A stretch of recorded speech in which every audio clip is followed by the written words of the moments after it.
để đưa ra được một hệ thống đào tạo thật là chuẩn. To bring the spirit and culture of the whole organization. Để tạo nên được cái khí thế và văn hóa cho toàn bộ tổ chức.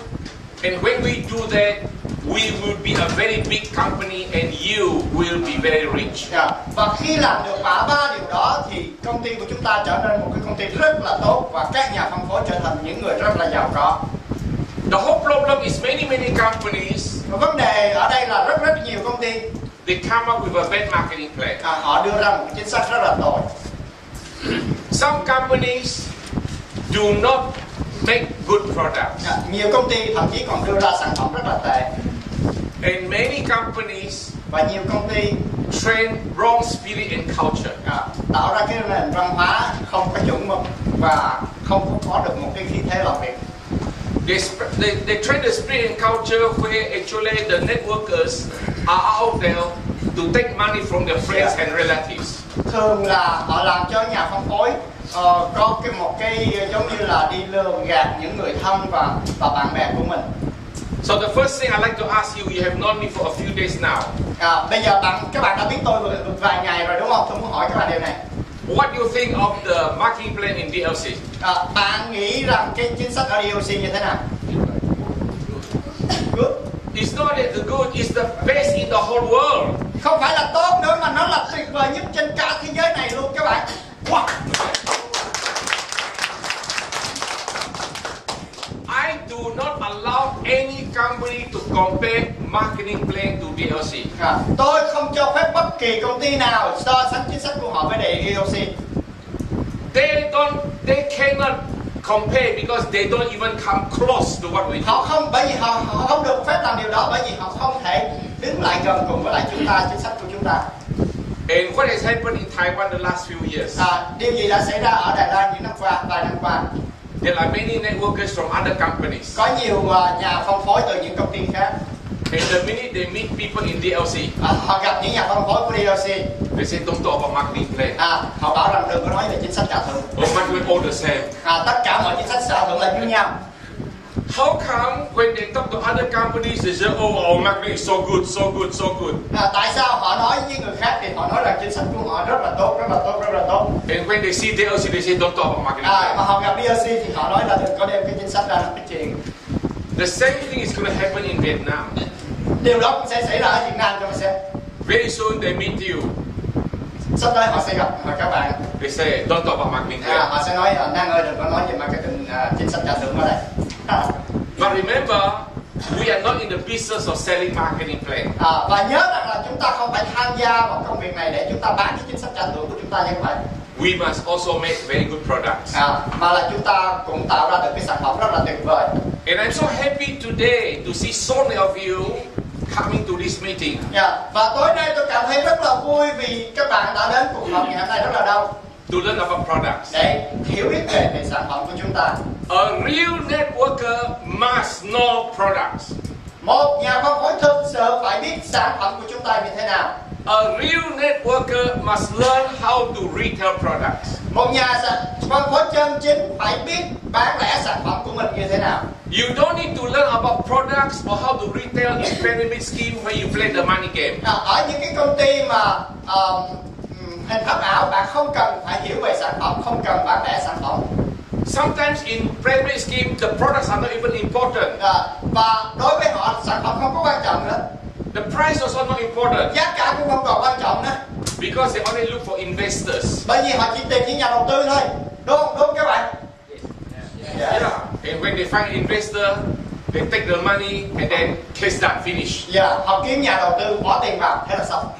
And then they look for new investors. Và bắt đầu kiếm người khác đầu tư vô nữa. And they teach their downline to look for investors. Và họ dạy cho tuyến dưới của họ đi kiếm người khác nữa. And this kind of company is not good for Vietnam. Và những nhà phân phối như vậy là không tốt cho Việt Nam chúng ta. It's not good for you. Và nó không tốt cho chúng ta, đúng không ạ?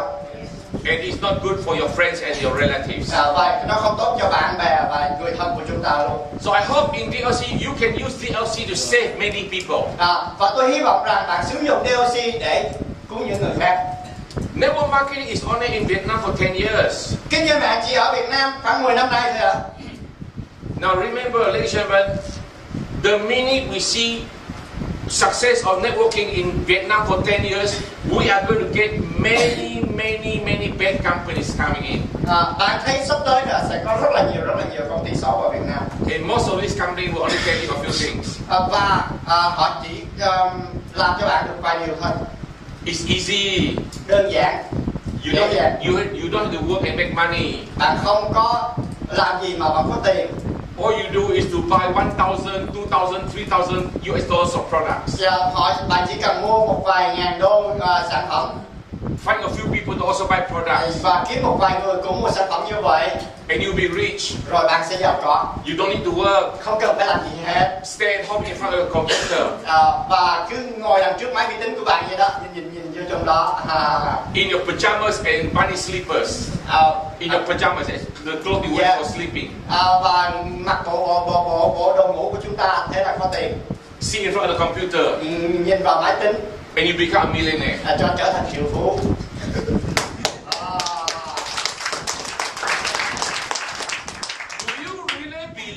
Don't have to work and you'll be rich. Bạn có thực sự tin rằng bạn không cần phải làm gì mà trở nên giàu có không? No. Of course it's not. Dĩ nhiên rồi, bạn rất là đúng đắn. If you just join network marketing and then just invest your money and you don't have to work and you'll be rich. Nếu bạn tham gia kinh doanh mạng mà không phải làm gì hết, chỉ đầu tư ít tiền rồi trở nên giàu có. Then I don't know why people are working. Vì tại sao người ta phải làm việc ở bên ngoài? Why are there taxi drivers? Làm sao có taxi, tài xế taxi làm gì? Why are there employees working for other companies? Tại sao có nhân viên làm việc cho các công ty khác làm gì? Working for factories. Cho những nhà máy khác. Have their own small business. Những người phải đi kinh doanh nhỏ bên ngoài. If we just join network marketing, nếu mà chúng ta chỉ đơn giản là tham gia vào kinh doanh mạng và trở nên giàu có, invest 1,000, 2,000, 3,000, đầu tư 1, 2, 3 ngàn đô gì đấy, and we become rich, trở nên giàu có, become millionaires, trở thành triệu phú. Then who wants to be a taxi driver? Vậy thì ai sẽ làm tài xế taxi đây? Who wants to be an employee? Ai sẽ là nhân viên cho các công ty đây? Who wants to work? Ai sẽ làm việc đây? So the next time you listen to people telling you that you don't have to work and you'll be rich, tell them to go to hell. Nếu những người đó mà nói chuyện với bạn như vậy á, không phải làm gì hết mà trở nên giàu có thì bạn bảo họ đi xuống địa ngục đi. Okay, chết đi. Now remember, I want you to be very fierce with these people. Nhớ là tôi yêu cầu các bạn ghi nhớ là hãy nên tránh xa những người này, rất là sợ hãi đối với họ. Sometimes we Asians are very good people. Thì chúng ta là người châu Á là những người rất là tốt. We are very polite. Chúng ta rất là hiền. These crews come and see you. Nhóm này đến gặp chúng ta. You not only listen to them, you even buy them coffee. Thì thậm chí chúng ta không chỉ nghe họ mà chúng ta còn mời họ cà phê nữa. Don't do that. Đừng có làm như vậy. Just tell them. Nói thẳng với họ. Go away. Đi đi. We don't like crooks. We don't like dishonest people. Chúng ta không muốn những người trung thực. Why they are trying to steal your money? Tại sao họ muốn lấy tiền của chúng ta? And you still buy them coffee? Và mà chúng ta phải mua cà phê cho họ. You crazy? Bạn có bị khùng không? You see, I grew up in a Western country. Bạn biết rằng tôi trưởng thành từ những cái quốc gia châu Âu. I am Western educated. Tôi là những người được nền giáo dục châu Âu. And sometimes, you know, I do not behave so much like an Asian. I do not really behave like so good like most Asian people. Và thỉnh thoảng tôi không có tốt giống như những người châu Á đâu.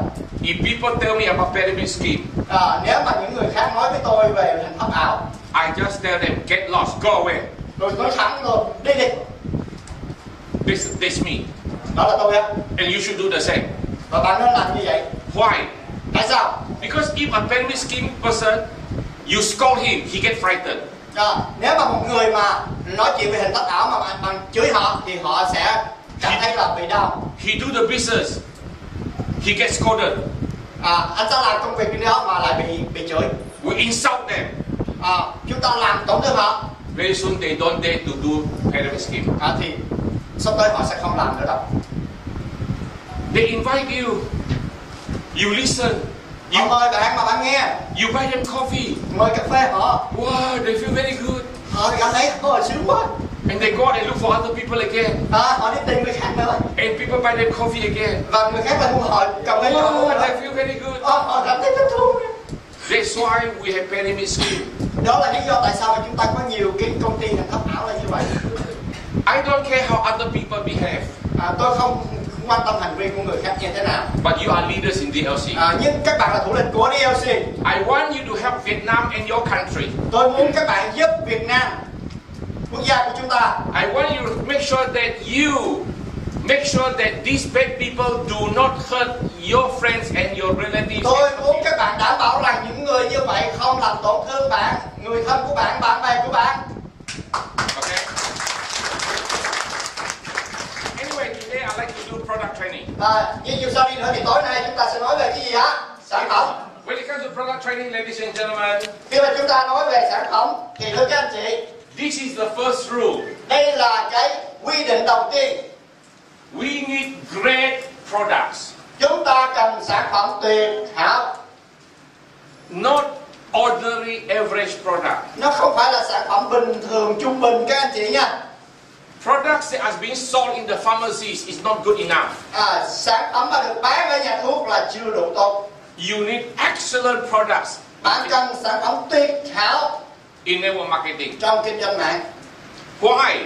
Tại sao? Because in network marketing, we sell to our friends and relatives and the people we know.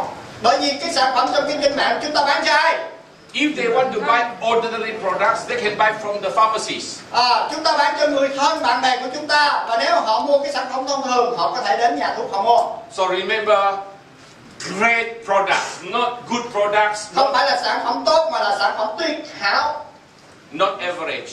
Không phải là sản phẩm bình thường, trung bình. Number two. Điều thứ hai. It must be fairly priced. Đó là một cái giá cả hợp lý. The price must be good, not the price of a pyramid scheme company. Đó không phải là cái giá của những công ty hình thấp ảo. Okay, but ladies and gentlemen, do you have any control over this? Bạn có quyền điều khiển những cái chuyện này không? Hai quyền này nè, bạn có thẩm quyền nói với nó không? No, you don't have control over the products, how it's made. Dĩ nhiên là không rồi. You have no control over the price. Bạn không thể kiểm soát được nó được sản xuất như thế nào, giá cả của nó ra làm sao. I am the one in Nhưng control. tôi là người kiểm soát được cái chuyện đó. So if the products are not good or not priced well, blame me.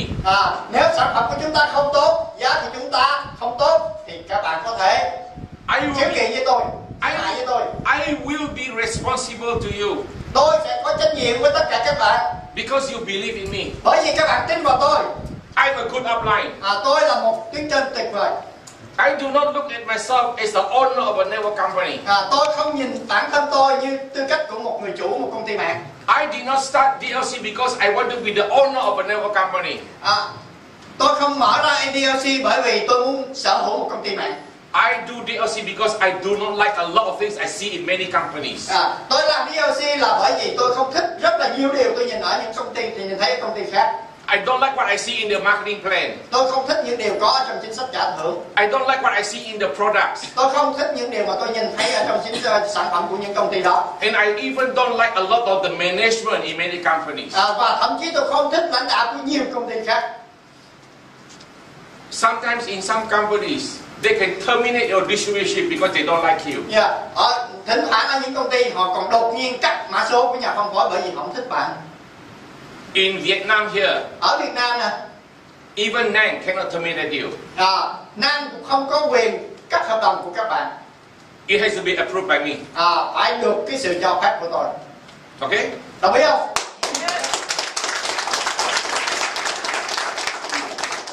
So ladies and gentlemen, let us continue. You have no control over great products or price. You cannot.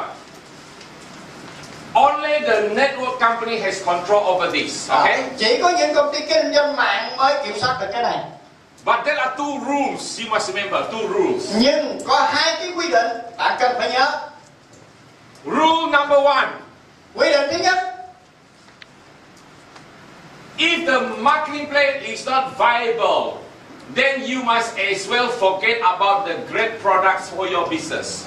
Nếu mà chính sách trả thưởng là không rõ ràng thì bạn quên đi cái phần sản phẩm của nó đi. Do not be like some distributors who get so brainwashed. Đừng có giống như một số nhà phân phối bị tẩy não. Even though the market is very bad, Thậm chí là cái chính sách trả thưởng rất là tệ. and the upline say, oh, the products are very good. Nhưng mà cái người giới thiệu thì bảo rằng sản phẩm tốt lắm. If you want very good products, it's okay. You be a customer. Nếu bạn muốn sản phẩm tốt á, được, bạn có thể trở thành khách hàng. But it is not a business for you. Nhưng nó không phải là công việc kinh doanh cho bạn. You join DLC because it's a business, right? Bạn tham gia DLC là bởi vì công việc kinh doanh đúng không ạ? Because you want to make money, correct? Bởi vì bạn muốn kiếm tiền đúng không ạ? Well, if the products are very good and there is no money in DLC, why join? Làm ở DLC sản phẩm tốt mà không có tiền, vậy tham gia làm gì? Just be a customer. Chỉ là khách hàng mua hàng thôi. Am I correct? Tôi có đúng không? Does it make sense? Rõ ràng không các bạn? Yes. Yes, of course. Yes. As a result, Cuối today cùng there are many networkers. có rất là nhiều người làm mạng. Even though there is no money in the marketing plan, Thậm chí là chính sách trả thưởng không có tiền. they work very hard Họ làm việc mà họ lại làm việc rất là chăm. and become charity workers. Trở thành những người làm từ thiện. When you join the company, Và bạn tham gia vào công ty đó, the upline will say, join. tham gia đi. It's a business. Đây là việc kinh doanh đó. You multiply your time. Bạn sẽ được nhân thời gian của mình lên. Most important secret to wealth. Bạn sẽ trở thành những người giàu có. And after 1 year, 2 years, you don't make money. Và sau 1-2 năm không kiếm được đồng nào hết. What do they tell you? Vậy thì họ nói với bạn điều gì? Oh, network marketing is not only about money. Kinh doanh mạng không phải là vấn đề tiền bạc. It is loyalty. Đó là công việc thiện nguyện. It is unity. Đó là một cái. It is love. Đó là việc tình yêu. Don't they sound like charity workers to you? Có giống như thiện nguyện không ạ? So ladies and gentlemen, this is a lot of problems in network marketing. Có rất là nhiều vấn đề trong ngành mạng của chúng ta. So remember, ladies and gentlemen, number one, Nhớ cho các bạn, study the marketing plan. nghiên cứu chính sách trả thưởng. Quy định thứ nhất là gì? If there's no money in the marketing plan, don't just be a customer. Nếu chính sách mà không rõ ràng thì chỉ là khách hàng. It's not a business. Nó không phải là việc kinh doanh. Let me ask you, if I'm your boss, I have a traditional business and you are working for me. Ví dụ nha, tôi là một sếp của công ty kinh doanh truyền thống và các bạn đang làm việc cho tôi. And I ask you to work 5 days a week for me. Tôi yêu cầu bạn là làm việc cho tôi 5 ngày một tuần. 8 hours a day. 8 giờ một ngày. And I only pay you 100 US a month. Và tôi chỉ tài trợ cho bạn 100 đô một tháng thôi. Will you work for me? Các bạn có đồng ý làm gì không? No. No, why? Because there's no money, right? Vì không có tiền đúng không ạ? How come as employees we are normal people? When we are employees, we work for other people, we are normal, we look at salary, how much? Vậy tại sao mà một người bình thường như chúng ta khi chúng ta làm việc cho người khác chúng ta muốn hỏi là lương bao nhiêu rồi tôi mới chịu làm. And yet as a networker we don't see how much we make. Vậy thì tại sao là một người làm mạng mà chúng ta không muốn biết là chúng ta kiếm được bao nhiêu tiền? And say never mind, good products. Không sao đâu, sản phẩm tốt là được rồi, thế là làm. Doesn't make sense. Không rõ ràng gì hết. Okay, first rule. Quy định thứ nhất. Rule number 2. Rule number 2, okay? Rule number 2. For your network business to be successful, you must retail and wholesale these products. Cho cái công việc kinh doanh mạng lưới của chúng ta để thành công thì chúng ta phải bán lẻ và bán sỉ sản phẩm của chúng ta. Remember, we are a network company. Nhớ là chúng ta là công ty kinh doanh mạng á. We do not look for investors. Chúng ta không tìm nhà đầu tư. We look for business partners to sell and wholesale these products. Chúng ta tìm cái người bán lẻ và bán sỉ cái sản phẩm này. So you must learn how to retail and wholesale these products. Thì các bạn phải tìm cách là làm sao mà bán lẻ và bán sỉ sản phẩm. Does it make sense? Rõ ràng không? Okay. Ladies and gentlemen, You cannot join network marketing and you say I don't like to retail. Bạn không thể nào mà tham gia một công ty mạng mà bảo rằng là tôi không thích bán lẻ. You cannot say I want to start a restaurant but I don't like to cook. Bạn không thể nào mà mở ra một cái nhà hàng mà bạn nói rằng là bạn không muốn nấu ăn. You cannot say I want to be a pilot but I don't like flying. Bạn không thể nói rằng là tôi muốn trở thành một phi công mà tôi không bay. Neither can you be a lifeguard and you say I don't know how to swim. Không thể nào nói trở thành là một người cứu hộ mà lại không biết bơi. DLC is like any business. DLC giống như bất kỳ cái doanh nghiệp nào khác. You have to sell products. Bạn phải bán hàng. Just like a restaurant have to sell food. Giống như cái nhà hàng để mở ra là phải bán thức ăn. You cannot say I want to start a restaurant, I don't like to sell food. Bạn không thể là mở nhà hàng ra bảo là tôi không muốn bán thức ăn. So for those of you who came from pyramid scheme, với những người mà nói về cái hình tháp ảo, you have to change. Thì bạn phải thay đổi. If you don't change, nếu bạn không thay đổi, you join network marketing, và bạn tham gia vào kinh doanh mạng, you only look at people to sponsor, bạn tìm người khác để bảo trợ, you do not retail, bạn không bán lẻ, you have a big group, bạn có một cái nhóm lớn rồi, lots of people, rất là nhiều người tham gia rồi, nobody is selling, không ai bán gì hết, and as a result, cuối cùng the bonus is bad. Sao ạ? Am I correct? Okay. Remember, network marketing is not sponsoring a lot of people, and we all have is a buying club and buy wholesale for our personal use. Kinh doanh mạng không phải là bảo trợ thật là nhiều người tạo nên một cái câu lạc bộ mua hàng rồi mua lại từ một người khác. Okay, network marketing is not just joining a distributor. I buy wholesale, and you all buy wholesale, and everybody buy wholesale for personal use. Kinh doanh mạng không phải là tham gia cùng với lại tôi đi, tôi mua hàng sĩ, bạn cũng mua hàng sĩ và mọi người mua hàng sĩ để mà xài lẻ. Do you open a restaurant just to cook for yourself to eat? Bạn có nghĩ rằng bạn mở ra một cái nhà hàng để bạn nấu thức ăn chỉ bán cho mình bạn không? And you don't sell to other people? Mà không bán cho người khác không? Okay, remember you have to retail. Nhớ đó là bạn phải bán lẻ là như vậy, không thể nào mà tham gia để mua sĩ rồi bảo để mang về để xài. Which is the biggest department store in Vietnam, in Ho Chi Minh City? Cái căn hộ mà lớn nhất ở Sài Gòn là cái tòa nhà nào? Tòa nhà căn hộ. Viteco. Viteco.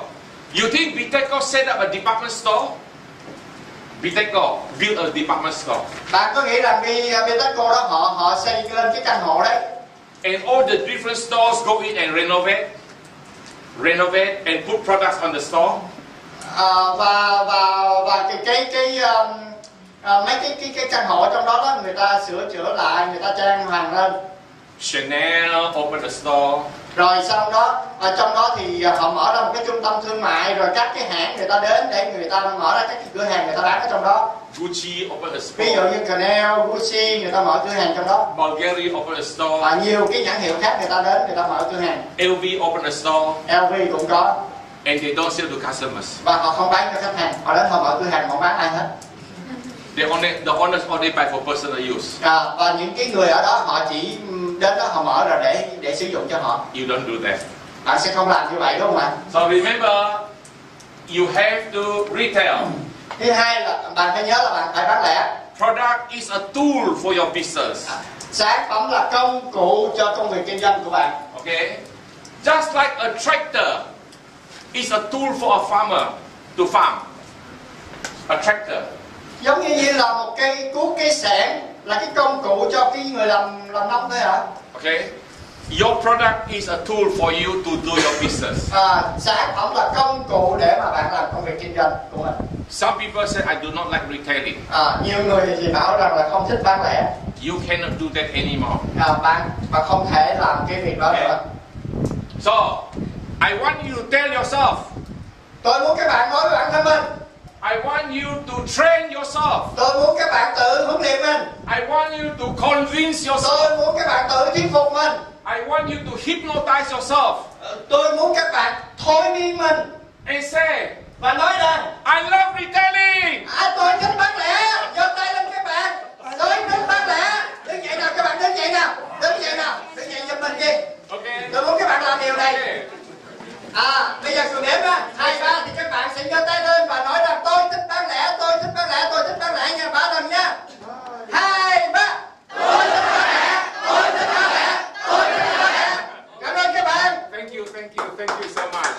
so much. You are great people.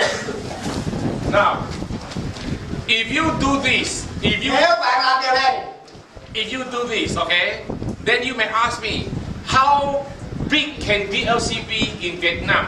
nếu bạn làm điều này và bạn hỏi tôi rằng là PHDLC sẽ lớn mạnh như thế nào ở Việt Nam, Remember, ladies and gentlemen, nhớ rằng các bạn, Vietnam is becoming a very rich country. Việt Nam sẽ trở thành một quốc gia rất là giàu. I remember 10 years ago when I came, Tôi nhớ 10 năm trước khi tôi đến đây, the salary of Vietnamese is only 100 US dollars. Thu nhập của người Việt Nam chỉ là 100 đô.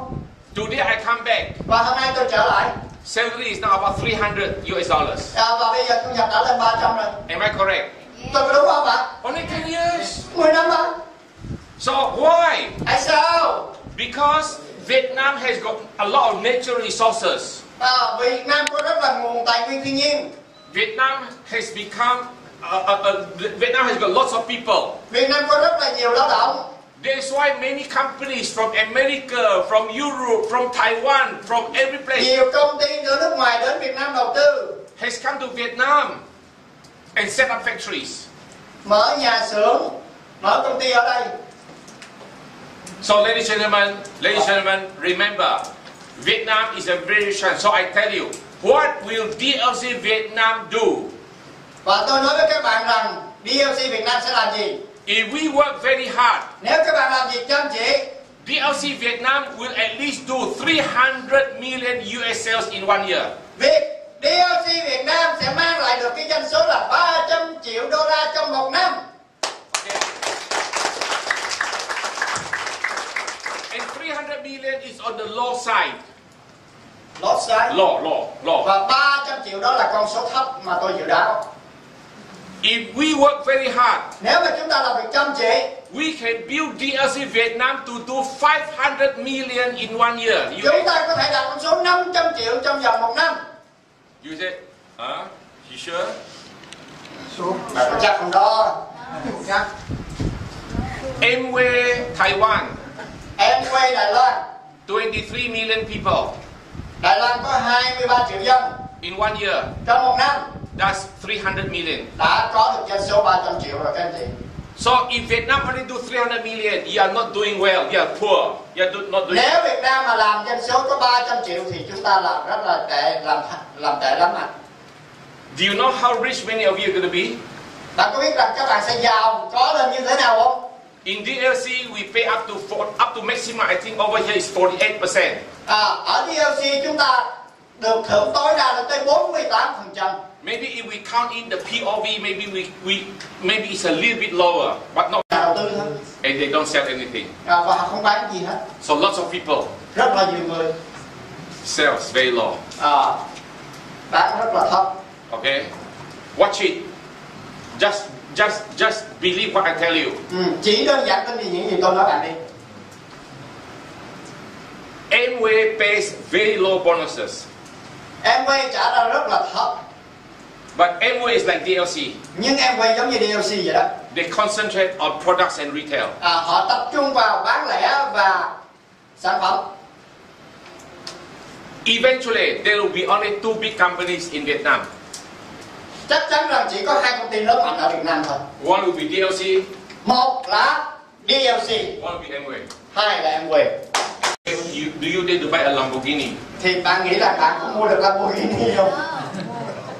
Buy a Ferrari? Mua Ferrari hả? Buy an expensive home? Mua một căn nhà đắt tiền đó.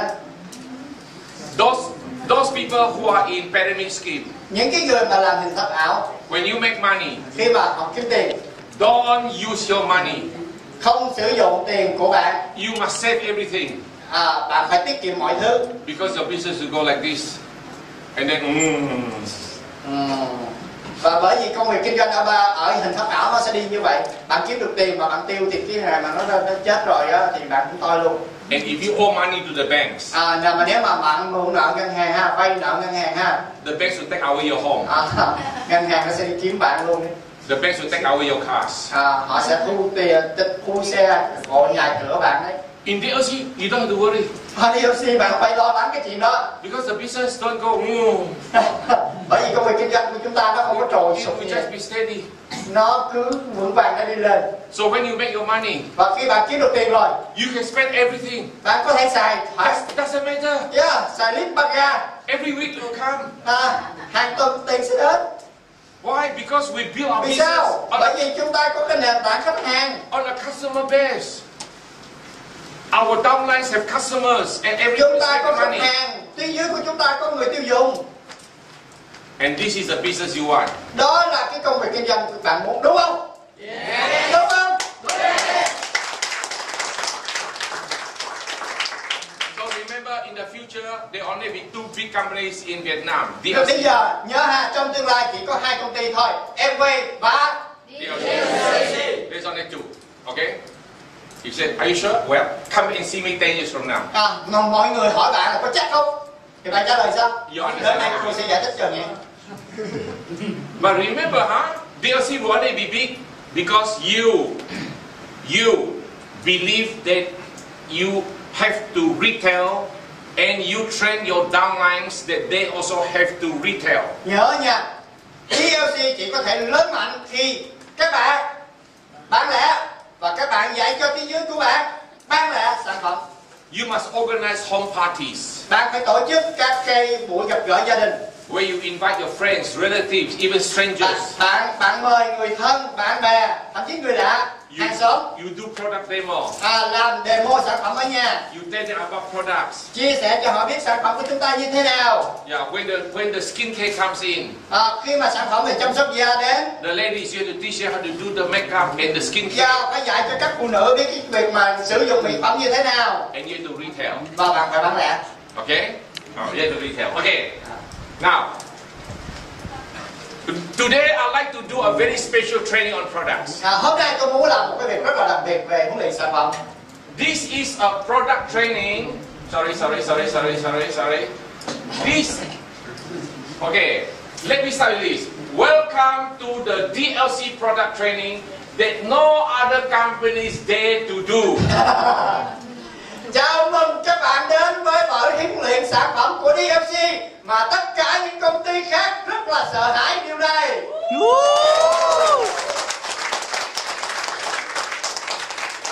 Why? Because in our training tonight, bởi vì trong buổi huấn luyện của chúng ta, we will show you our formulas. Chúng tôi sẽ cho các bạn biết công thức sản phẩm. We will show you the source of our raw material. Chúng tôi sẽ cho các bạn biết được cái nguồn gốc của sản phẩm. Do you think other companies dare to do that? Bạn nghĩ là công ty khác có dám nói điều đó với các bạn không? No. No, họ giấu tiệt công thức luôn. Because if they show you the formula, maybe you wouldn't even use it. Nếu mà bạn cho họ cho bạn biết công thức á, thậm chí là bạn còn không dám xài sản phẩm của họ. Good news, they don't have to show formulas. I will show their formula to you. Tin tốt lành là họ không có dám chia sẻ cho bạn công thức của họ, nhưng mà tôi sẽ nói cho họ, các bạn biết công thức của họ là gì. Okay. I'm funny, huh? Tôi rất là vui ha. When we make DLC products, khi mà chúng tôi làm ra sản phẩm DLC, we have one very important rule. Chúng tôi có một cái công thức rất là quan trọng, một cái quy định rất là quan trọng.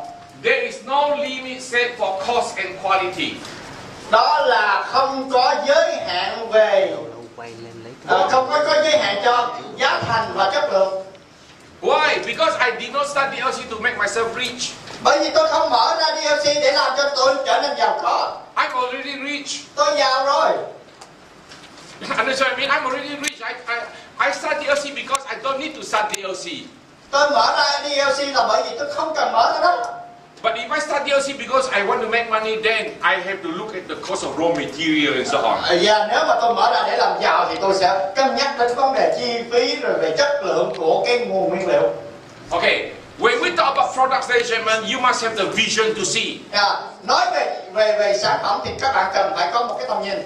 You must be able to say these good products. Thì các bạn phải biết là cái sản phẩm này. And you must be able to see you having a business to make yourself rich. Thì các bạn cần phải biết nó là tốt như thế nào và cần phải nó làm cho bạn trở nên giàu có. It's the same with every business. It is the same with every business. Nó giống như bất kỳ cái công việc kinh doanh nào khác. What is vision? Tầm nhìn là cái gì các bạn? Vision is your ability to see something from nothing. Tầm nhìn là cái khả năng của các bạn nhìn thấy một cái điều, nhìn thấy ra một điều gì đó từ từ một cái không có là gì cả. There are few kinds of people in the world. Có vài nhóm người trên thế giới này. Many people see and they don't understand. Nhiều người nhìn nhưng mà không hiểu. They don't have the vision. Họ không có được cái tầm nhìn. Many people see. Nhiều người nhìn. They don't believe. Họ không tin. Many people only see. Nhiều người nhìn. Then they have the vision. Nhưng mà và họ lại có tầm nhìn. You must be different. Bạn phải khác biệt. You must have the ability to see something from nothing. Bạn phải có cái khả năng nhìn ra một cái điều gì đó từ cái không có. If I want to make you a very rich person, nếu mà tôi muốn các bạn trở thành một người, muốn làm cho các bạn trở thành một người rất giàu có. Remember, rich people have vision. Bạn nhớ rằng người giàu là người có tầm nhìn. To see something from nothing. Để nhìn ra một cái điều gì đó từ một cái không có. When I was in Canada, I'm in the restaurant business. Khi tôi sống ở Canada, tôi làm về nhà hàng. I go and see an empty space for rent. Và tôi đi kiếm một cái chỗ để thuê. It's just an empty space. Nó chỉ là một cái căn phòng trống thôi, một cái nhà trống. I begin to have the vision. Lúc đó tôi phải tưởng tượng ra. Location is good. Tôi phải có một cái tầm nhìn là cái địa điểm đó là cái địa điểm tốt. Lots of people in that area. Có rất là nhiều người ở khu vực đó. If I build that restaurant, nếu mà tôi xây cái nhà hàng đó lên, I will be able to make 20,000 US per month. Tôi có thể là kiếm được 20.000 đô một tháng. Empty space. Một cái không gian trống. No restaurant yet. Chưa có nhà hàng. I ask the landlord, can I rent it? Tôi hỏi cái người chủ của cái khu vực đó là tôi có thể thuê nó hay không?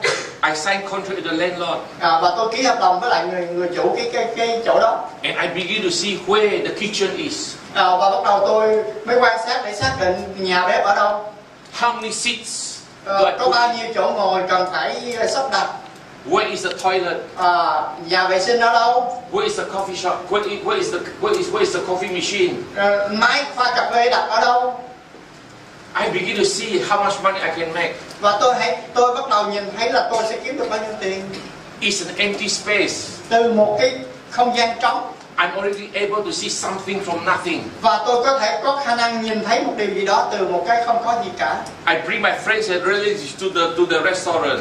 Tôi đưa bạn bè người thân của tôi đến nhà hàng. It's an empty space. Nó là một cái không gian trống. I begin to tell my friends, this is my restaurant. Và tôi nói với họ rằng là đây là nhà hàng của tôi. I tell my friends, where is the kitchen?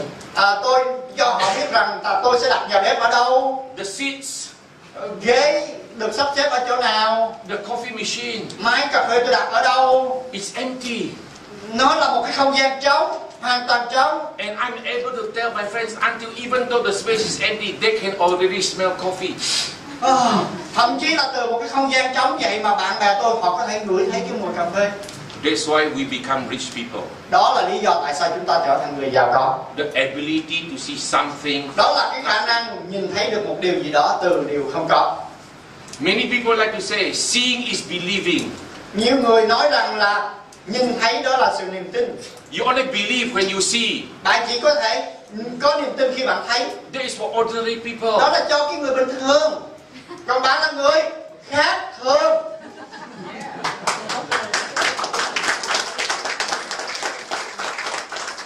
Giants are people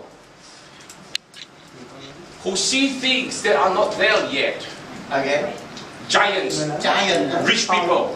Những cái người mà rất là giàu có đó là những người có thể nhìn thấy được những cái điều như vậy. I was in Forever Living. Tôi làm Forever trước đây. In Forever Living for many years, we used the logo Jonathan Livingstone Seagull. Trong nhiều năm ở tại Forever chúng tôi sử dụng cái con Jonathan á. How many of you know about Jonathan Livingstone Seagull? Các bạn có ai biết cái con đó không ạ? Cái con Jonathan mà công ty lô hội trước đây họ sử dụng á. Have you read the book? Các bạn có đọc cái cuốn sách về cái con Jonathan đó không? There's one part in the book that is beautiful. Có một phần rất là hay trong cuốn sách đó. And it says, Và nó nói rằng you must begin by knowing you have already arrived. You must begin bạn phải bắt đầu by knowing you have already arrived. bằng cách là biết rằng bạn đã đáp xuống. Okay? Anyway, if you don't understand, never mind. Okay? Nếu mà It comes basically the same thing. You must have the vision to see something from nothing. đó là cái ý nghĩa của cái câu đó. Bạn phải có cái khả năng nhìn thấy một cái điều gì đó từ cái không có. Okay.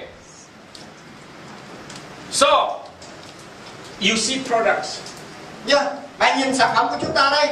You see the marketing plan. Bạn nhìn vào chính sách trả thưởng của chúng ta. Now, you have to see yourself as a rich person. Bây giờ bạn phải nhìn vào bản thân mình, nhìn vào các bạn là một người giàu có. A millionaire in US dollars. 1 triệu phú đô la. Or do you only believe when you become a millionaire? Và bạn chỉ có thể đạt được điều đó khi bạn tin vào điều đó. If you only believe when you become a millionaire, most of the time you never become millionaires. Nếu bạn không tin thì bạn sẽ không bao giờ có được. I went to Taiwan.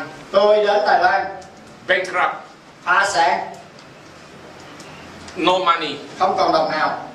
Don't know anybody in Taiwan. Không biết ai ở Đài Loan. Don't speak Chinese. Không nói được tiếng Hoa. Never mind. Không sao. I already knew I will be a multi-millionaire. Bởi vì tôi đã biết trước rằng tôi là 1 triệu phú. Your ability to see something from nothing. Đó là khả năng nhìn thấy điều gì đó từ cái không có. Okay. In DLC, ladies and gentlemen, when we make products, Và ở DLC khi chúng ta tạo ra sản phẩm, we do not use a food factory. chúng ta không sử dụng một cái nhà máy thức ăn, sản xuất thức ăn. We use a pharmaceutical factory. Chúng ta sử dụng một cái nhà máy sản xuất dược phẩm. We use factory that makes medicines. Chúng ta sử dụng cái nhà máy tạo ra thuốc. It is very important that when we make products, we use a pharmaceutical factory. Có phải là thực sự là có quan trọng khi mà chúng ta sản xuất sản phẩm từ một cái nhà máy thuốc không ạ?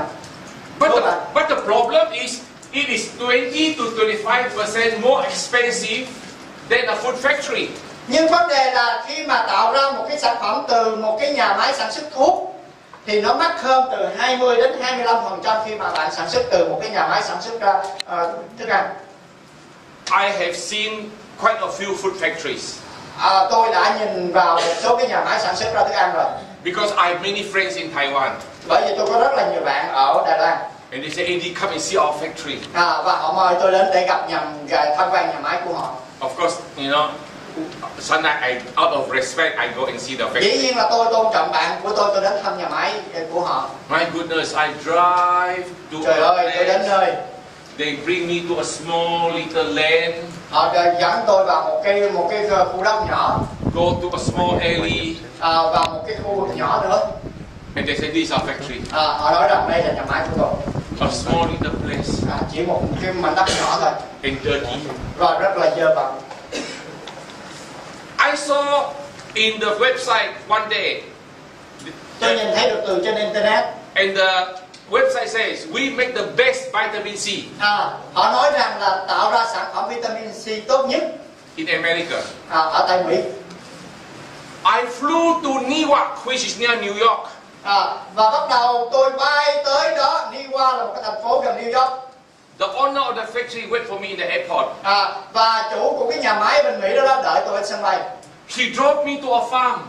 Và anh ta chở tôi đến một cái cánh đồng. And in the middle of the farm is just a building made of like TPU, how to say it, just made of like just very cheap zinc building. Đó là một cái tòa nhà rất là rẻ nằm ở giữa cái cánh đồng đó.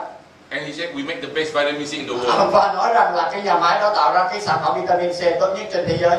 I said thank you. Tôi nói cảm ơn. Now, ladies and gentlemen, và thưa các bạn, we make our product from a company called Standard. Sản phẩm của chúng ta được tạo ra, được sản xuất bởi công ty Standard. Standard is 50 years old. Công ty Standard Chemical and Farm này là có 50 năm trên thương trường rồi. It is listed in the stock market. Nó được niêm yết ra thị trường chứng khoán. It's big. Nó rất là lớn. And this is where we make products. Đó là nơi mà chúng ta sản xuất ra sản phẩm của chúng ta. Let me show you the factory of Standard. Để tôi cho bạn tham quan cái nhà máy ha. This is the factory that have to make medicine and health food research and development center. Đây là cái trung tâm mà nghiên cứu về thực phẩm chức năng và thuốc. This is just the R&D center. Đây là chỉ là trung tâm nghiên cứu phát triển thôi đó. Của cái công ty đó, công ty Standard đó. The people who work in the R&D center who are allowed to write formulas must be a professor or a doctor. Những cái người được phép viết ra cái công thức sản phẩm họ phải là giáo sư, tiến sĩ ở trong cái viện nghiên cứu này. Not new graduates, không phải là những người mới tốt nghiệp đâu ha. You have to be a professor. Bạn phải là giáo sư to write formula in the R&D department. Mới có thể đưa ra một cái công thức. This is how we do products. Đó là cái cách mà chúng ta làm ra sản phẩm của chúng ta. This is a factory just to make medicine. Đây là cái nhà máy để sản xuất ra thuốc. This is a factory to make health food. Đây là cái nhà máy để sản xuất ra sản phẩm sức khỏe. And raw material for medicine and health food.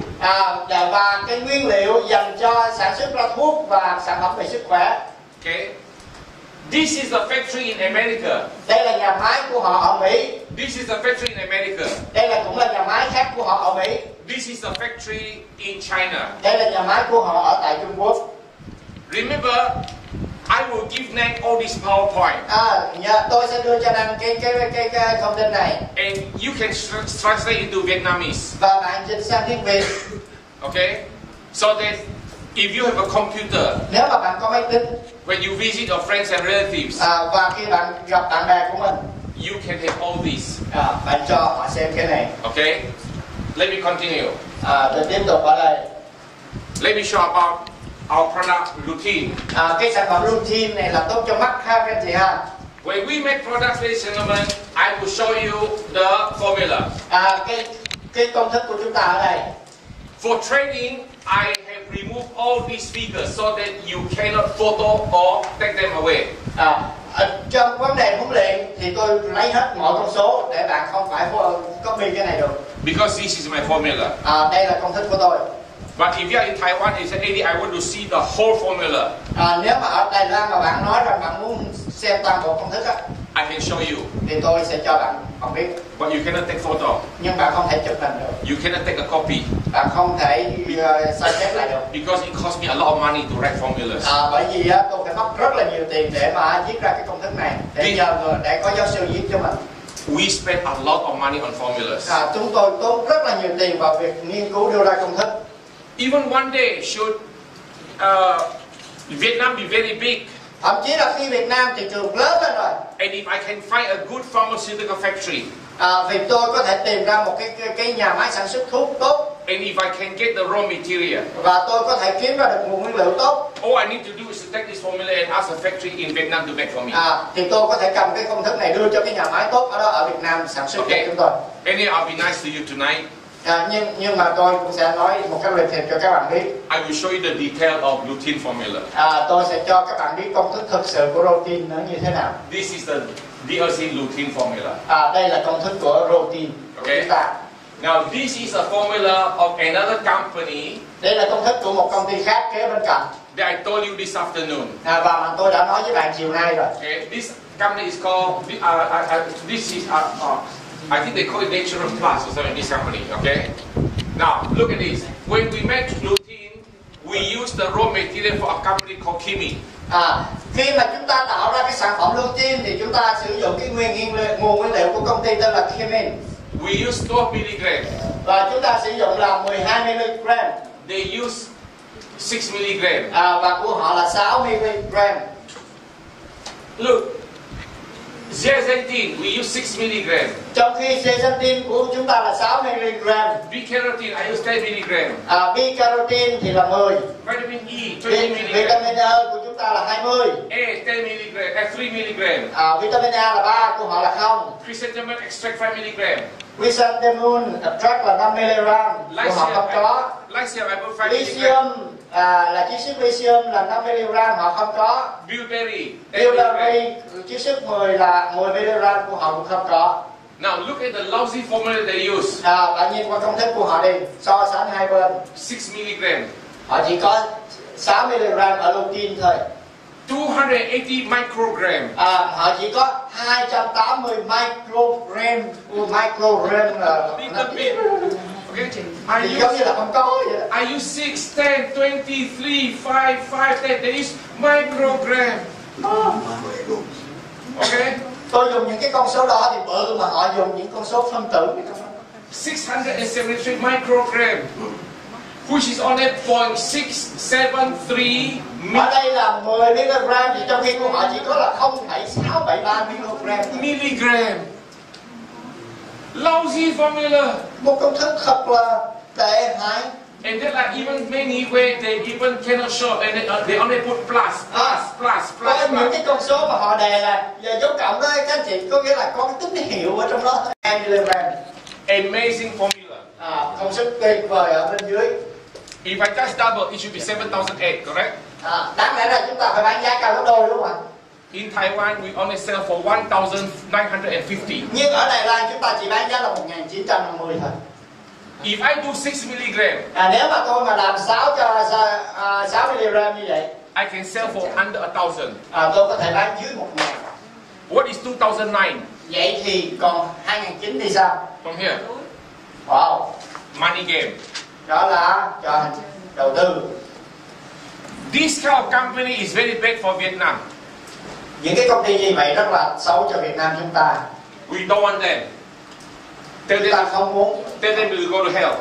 Bảo họ chết đi. Okay. So let us continue. Tiếp tục nha. Soya bean germ. Soybean germ. Okay. This product is for ladies who has the period has stopped, the menstruation has stopped. When you are over 50 years old. Đây là cái sản phẩm dành cho những phụ nữ mà đã qua thời kỳ mãn kinh rồi. So I'm not talking about the ladies here. You are all still so young. Nhưng mà anyway, when the ladies grow older and the period stop, they get flashes. Khi mà phụ nữ qua cái thời kỳ đến cái thời kỳ đó thì họ bị cái gì? And the doctor says, okay, you have to take hormone shots. Thì họ kêu là bạn phải tiêm hormone rồi gì vào. And instead of taking hormone shots, sometimes they ask you to use a soya bean product. Thì đến cái tuổi đó thì bác sĩ sẽ khuyên họ tiêm cái hormone hoặc là uống cái sản phẩm đậu nành gì đó, hạt đậu nành. Okay, but ladies and gentlemen, when we talk about a soya bean in the natural state, khi mà chúng ta nói đến soya bean hạt đậu nành thì chúng ta phải nói đến cái khả năng tự nhiên của nó. there are two ingredients in the soya bean. Có hai cái thành phần ở trong soya bean. One is genistein, Thứ nhất đó là genistein. which is bad for you. Nó rất là xấu cho chúng ta. The one that we want is diazine. Cái mà chúng ta muốn đó chính là diazine. In the natural state, in the soya bean, one soya bean natural state, the whole bean. Một cái hạt đậu nành tự nhiên. When we use a whole bean, khi chúng ta sử dụng nguyên cả cái hạt, in the natural state, trong cái trạng thái tự nhiên của nó, the genistein will be 50 to 70. Thì cái phần genistein là cái phần mà chúng ta không cần á, là nó chiếm từ 50 đến 70%. The diazine is only 30 to 40. Trong khi có cái thành phần tốt chỉ có là 3 đến 40% thôi. But when we use a soya bean germ, còn cái soya bean germ của chúng ta như thế nào? in the soya bean there's only one small germ. Trong cái soya đó, trong cái hạt đậu nành thì cái soya germ nó rất là bé ở trong đó. Okay. And when we do that, ladies and gentlemen, the genistein that is bad for you is only 10 to 20. Thì khi chúng ta lấy cái thành phần trong hạt đậu nành đó ra thì cái phần genistein nó chỉ còn lại 10 đến 50%. And the diazine that is good for category that we want is now 50 to 70. Thì cái phần này thì nó ở trong đó nó lại là 50 đến 70%. But ladies and gentlemen, we need to have 400 kilos of soya bean to only have 1 kilo of soya bean germ. Nhưng chúng ta cần đến 400 kg hạt đậu nành để chúng ta có được 1 kg germ của nó thôi. 400 kilos. Cần 400 kg để chiết xuất ra được cái phần germ Only đấy. 1 kilo. Okay, and this product is from a Swiss company called Futaro. Cái sản phẩm này được một công ty tên là Thụy Sĩ tên là Swiss. If I just want to make money, do you think I use a soya bean germ? Nếu mà bạn nghĩ rằng để mà kiếm tiền thì tôi sẽ sử dụng cái thành phần germ ở trong cái hạt đậu nành đó. No, I just give you garbage. I just give you soya bean. Tôi chỉ cần đưa cho các bạn cái hạt đậu nành nguyên thủy của nó. But when you have too much genistein, Và khi mà chúng ta có rất là nhiều cái genistein này, you may get breast cancer. bạn có thể gặp cái trường hợp là ung thư vú. So remember, I want to tell the girls, you should not drink soya bean all the time. Tôi nhắc nhở các bạn nữa nha, đừng có uống sữa đậu nành liên tục nha. Soya bean milk is not something you drink every day, okay? Nó là không phải là cái thứ mà chúng ta có thể uống hàng ngày đâu. It is bad for you. Không có tốt à. Drink it once in a while is okay, but don't Thỉnh drink thoảng all uống the thì time. sao? Okay? So ladies and gentlemen, this is the way we make products. Đó là cái cách mà chúng ta tạo ra sản phẩm. And yet in Taiwan, I already sell this for 1,280. Ở Đài Loan thì tôi chỉ bán là giá là 1.200 thôi. Or about 40 US dollars. Nó khoảng 40 đô. And we retail for 1,500. Và chúng tôi bán lẻ là 1.500. But I can promise you something. Nhưng tôi hứa với các bạn rằng if pyramid scheme sell this product, nếu mà các hình thức ảo mà nó bán ở cái giá này nha, they will easily sell for over 100 US dollars. Thì họ sẽ bán cái giá là hơn 100 đô. Now, when you see products, not only must you see how I buy my raw material, you must also see how many milligram I put in for you. Khi bạn nhìn vào cái cách mà chúng ta làm sản phẩm thì các bạn thấy là chúng ta lấy nguồn nguyên liệu ở đâu và cái thành phần ở trong đó nó trọng lượng của nó như thế nào nữa. I can use soya bean germ.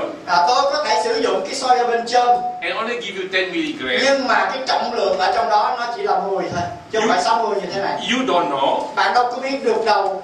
I wouldn't tell you. Tôi đâu có biết nói cho bạn nghe đâu. But not DLC. DLC, I tell you, I'm very transparent. Nhưng ở DLC tôi rất là rõ ràng minh bạch. So when you buy the product, you know.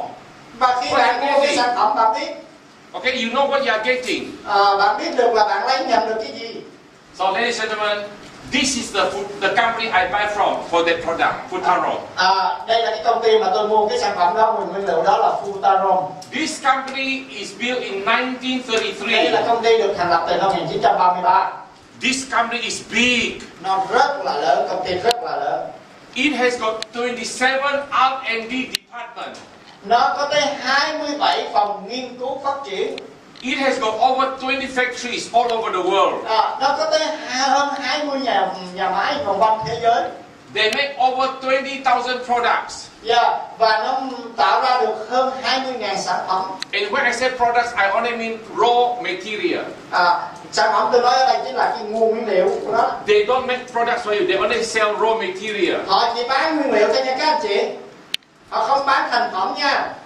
They have over 10,000 customers. Họ có được là hơn 10.000 khách hàng trên toàn thế giới.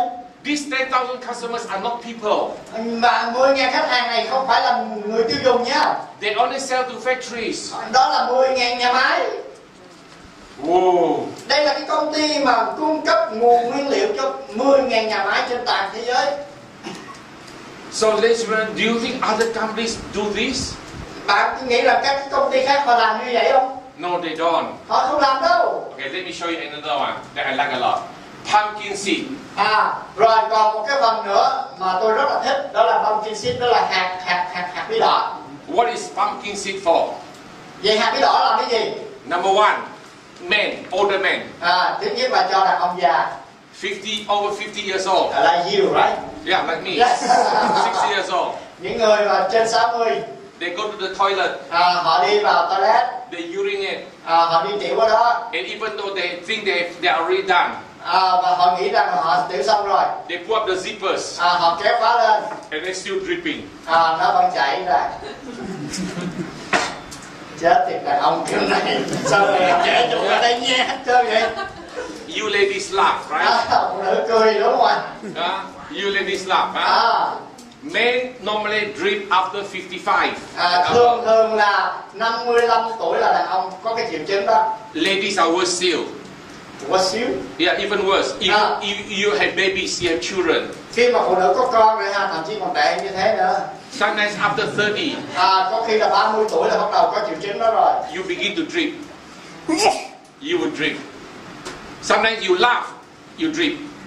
Thậm chí là khi mà bạn cười á, phụ nữ mà cười có khi cũng bị and you're laughing.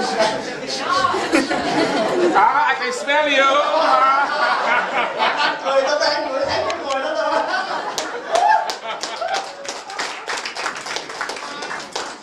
Pumpkin seed works like magic. Tôi nói cho các bạn nghe nha, hạt bí đỏ nó giống như cái điều chữa thần kỳ á. In 2 weeks to 1 month. Trong 2 tuần, 1 tháng. It will stop. Nó sẽ ngưng cái việc đó. But the good thing is when you stop using it, you come back again.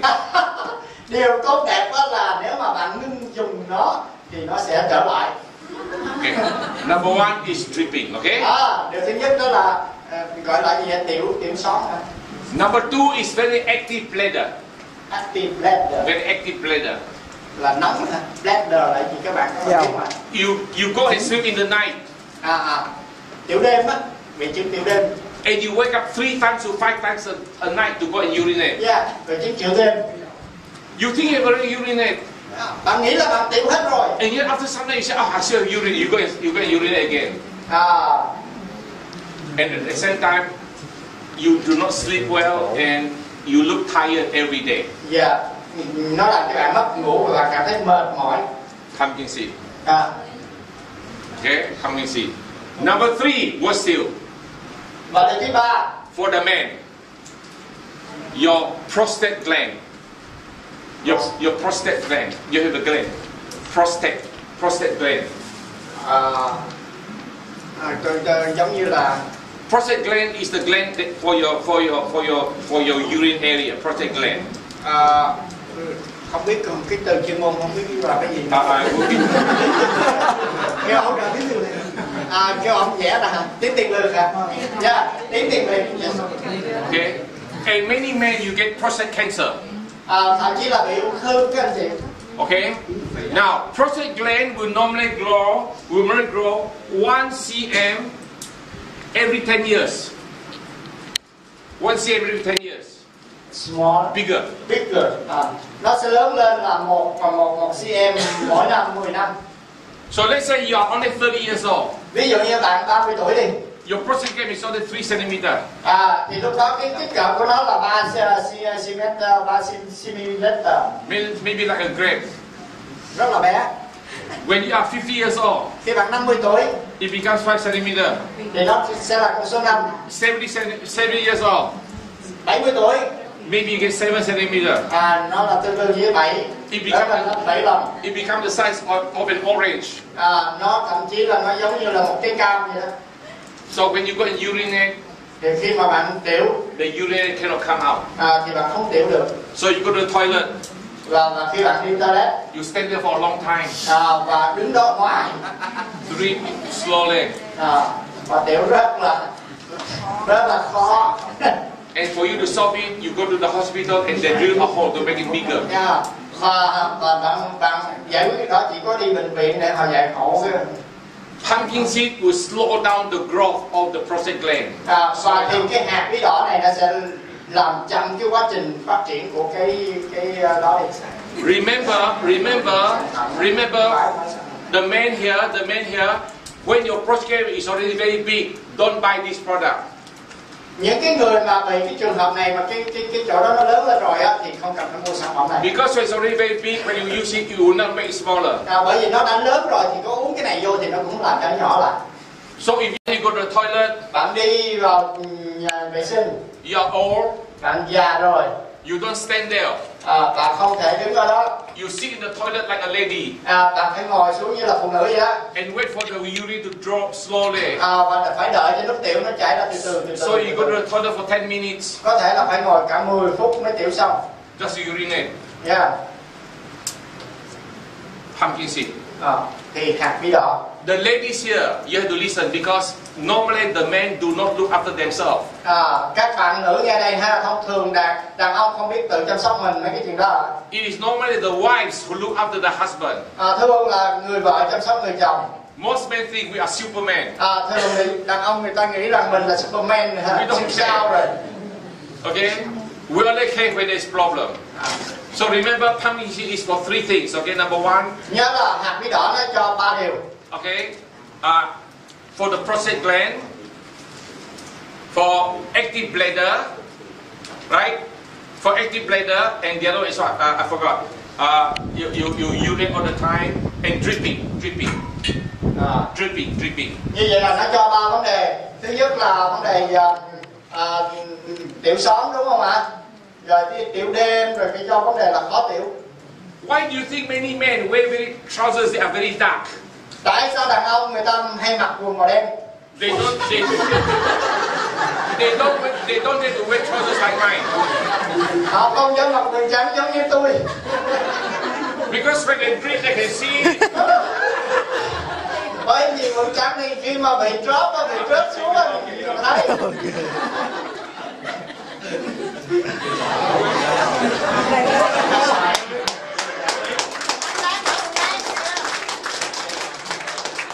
Em chưa có bị đâu em chị.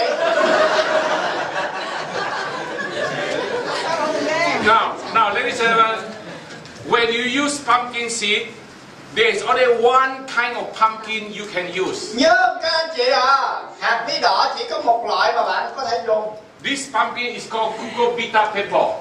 Thì cái loại đó gọi tên là cucurbita pepper. Cucurbita is grown in Slovakia and Austria. Nó từ Slovakia và Austria, từ nước Áo và nước It is the size of a basketball. Cái chị trật tự ạ. The cucurbita is only grown in Slovakia and Austria. Yes. Okay. It is the size of a basketball. Đây là nó cái kích cỡ của nó giống như là một quả bóng vậy đó. And it looks like this: one yellow, green, yellow, green, yellow, green, yellow, green. Vàng xanh cái da của nó đó. This pumpkin is only grown for the seed. We don't eat it. It's only grown for the seed. It's only grown for the seeds. Cái loại bí này chỉ là để lấy hạt thôi anh chị, chứ không có ăn giống như là bí đỏ để thông minh của chúng ta đâu nha.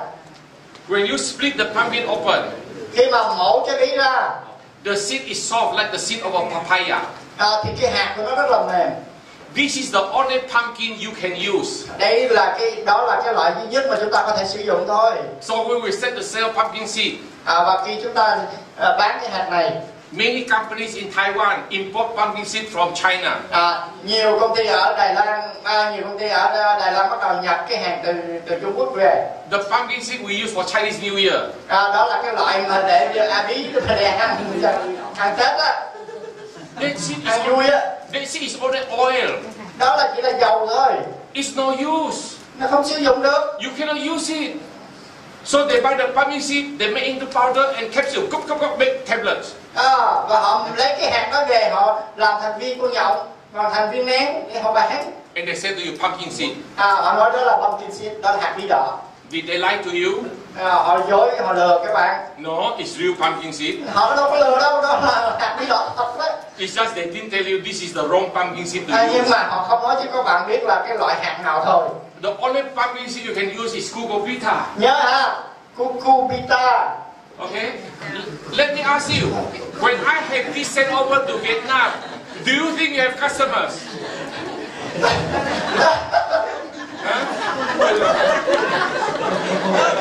No, not me. Đây. Okay. Bạn nghĩ rằng là khi mà tôi bán ở đây cái loại sản phẩm này ở đây chúng ta có khách hàng không ạ? You see, when we send this to Vietnam, you're the only one Khi mà chúng tôi mang sản phẩm này, bạn chỉ là người duy nhất. Who sell Cuco Pita in the whole of Vietnam? Bạn là người duy nhất bán Cuco Pita ở đây.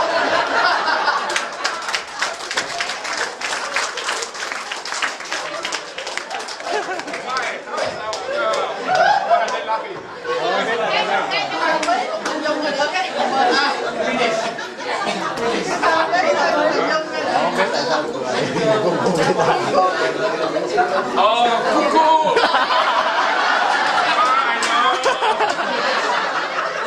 It's not Cuckoo, it's Cuco. Cuco Pita, not Cuckoo. Naughty, huh, you guys, huh? But it's good, you can tell it's good for your cuckoo.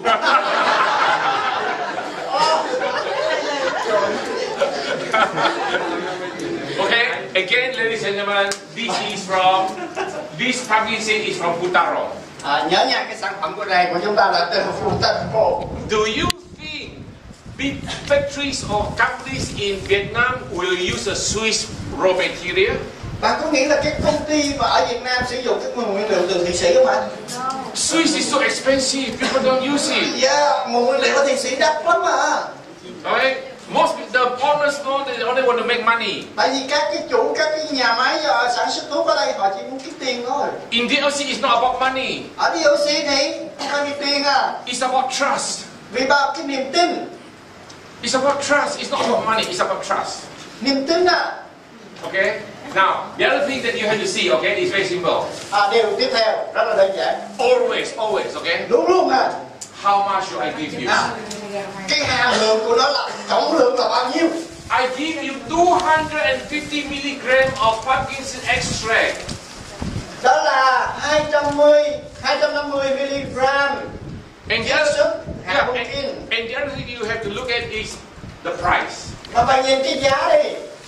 Now, ladies and gentlemen, if I don't show the formula, I only give you 25 mg. Nếu như mà tôi giấu công thức đi thì tôi chỉ đưa cho bạn 30 thôi. It is still cuckoo. Nó cũng là But it's not use. Okay? Nó cũng đúng đó, nhưng mà nó không có đủ hàm lượng. Some people use DLC and say, what? 2 weeks? Things change. Why? Because I give you a lot of pumpkin seed, 250 Do đó khách hàng sử dụng của chúng ta trong vòng 2 tuần thì sao hả? Có kết quả. Bởi vì cái hàm lượng của chúng ta sao? Quá nhiều. Do you think companies tend to show you formulas and talk like me? Bạn nghĩ là các công ty khác họ sẽ công bố cái công thức và nói chuyện như tôi nói hả? They buy the pumpkin seed from China. Họ mua cái hạt bí đỏ từ Trung Quốc. Do you think they dare to talk about this? Họ sẽ nói là những cái điều này sao? No, they just say, oh, pumpkin seed. Họ chỉ nói đơn giản là hạt bí đỏ. So ladies and gentlemen, remember, you can only trust DLC. Thưa các bạn chỉ có thể tin DLC thôi. Okay, so anyway, in Taiwan, we got lots of people with this process problem. Okay? Ở Đài Loan chúng tôi có rất là nhiều người gặp cái trường hợp này. And in Vietnam too, it will be the same. Ở Việt Nam cũng thế thôi. Okay, it will be the same. Now, this is how we do products. We get products from all over the world. Đây là cái cách mà chúng tôi đã tạo ra sản phẩm của mình từ khắp nơi trên thế giới. When we get products, we want to see where is the best factory raw material supplier. Khi chúng tôi lấy sản phẩm, mua sản phẩm thì đặt làm sản phẩm thì chúng tôi phải coi cái nguyên liệu của nó được lấy từ đâu. We are not the only one doing this. Every company has to do this. Không phải là chúng tôi là cái người duy nhất làm việc này, mọi công ty cũng phải làm. For example, now, if you have a factory in America, ví dụ như bây giờ bạn có một nhà máy ở Mỹ, okay, and you want to use Cuco Pita, và bạn muốn dùng Cuco Pita, you have to buy from Switzerland. bạn phải mua từ Thụy Sĩ. If you want to make black garlic, bạn muốn garlic đỏ, the best black garlic is from China, is from Japan. Cái tốt nhất là từ Nhật Bản. If you want to use Entrodia, which is like a mushroom, Entrodia. Nếu mà bạn muốn dùng Entrodia là một cái loại nấm, Taiwan is the only country that produce Entrodia. thì Đài Loan là quốc gia duy nhất sản xuất ra cái nguồn nguyên liệu đó. If you want the best bee propolis, Nếu mà bạn muốn dùng cái beef propolis tốt nhất. The best beef propolis is from Brazil. Là nó từ Brazil. Okay? So do not let people tell you, oh, you know, product is made in Taiwan or product made in Vietnam not good. Nếu mà nó được từ những cái vùng khác thì không tốt. Nó giống như là nhân sâm thì phải ở đâu đúng không ạ? Why? You only buy it and you just make into tablets or capsules. Bạn cứ đơn giản là mua nó và tạo nó thành cái viên. Okay, so remember, this is what we do. We source for raw material. Đó là vấn đề nguyên liệu. But normally, thông thường, a lot of American companies like to brainwash you. Rất là nhiều công ty Mỹ muốn tẩy não các bạn. Only products made in America is good. Chỉ có sản phẩm sản xuất ở Mỹ là tốt thôi. Are you sure? Chắc không? Then let me show you Amway. Để tôi cho bạn xem Amway như thế nào nha. Biggest company in the world. Công ty lớn nhất trên thế giới nha. Richest company in the world. Công ty giàu nhất trên thế giới nha. Okay. Products made in America. Sản phẩm được tạo ra ở Mỹ nha. By Neutralite.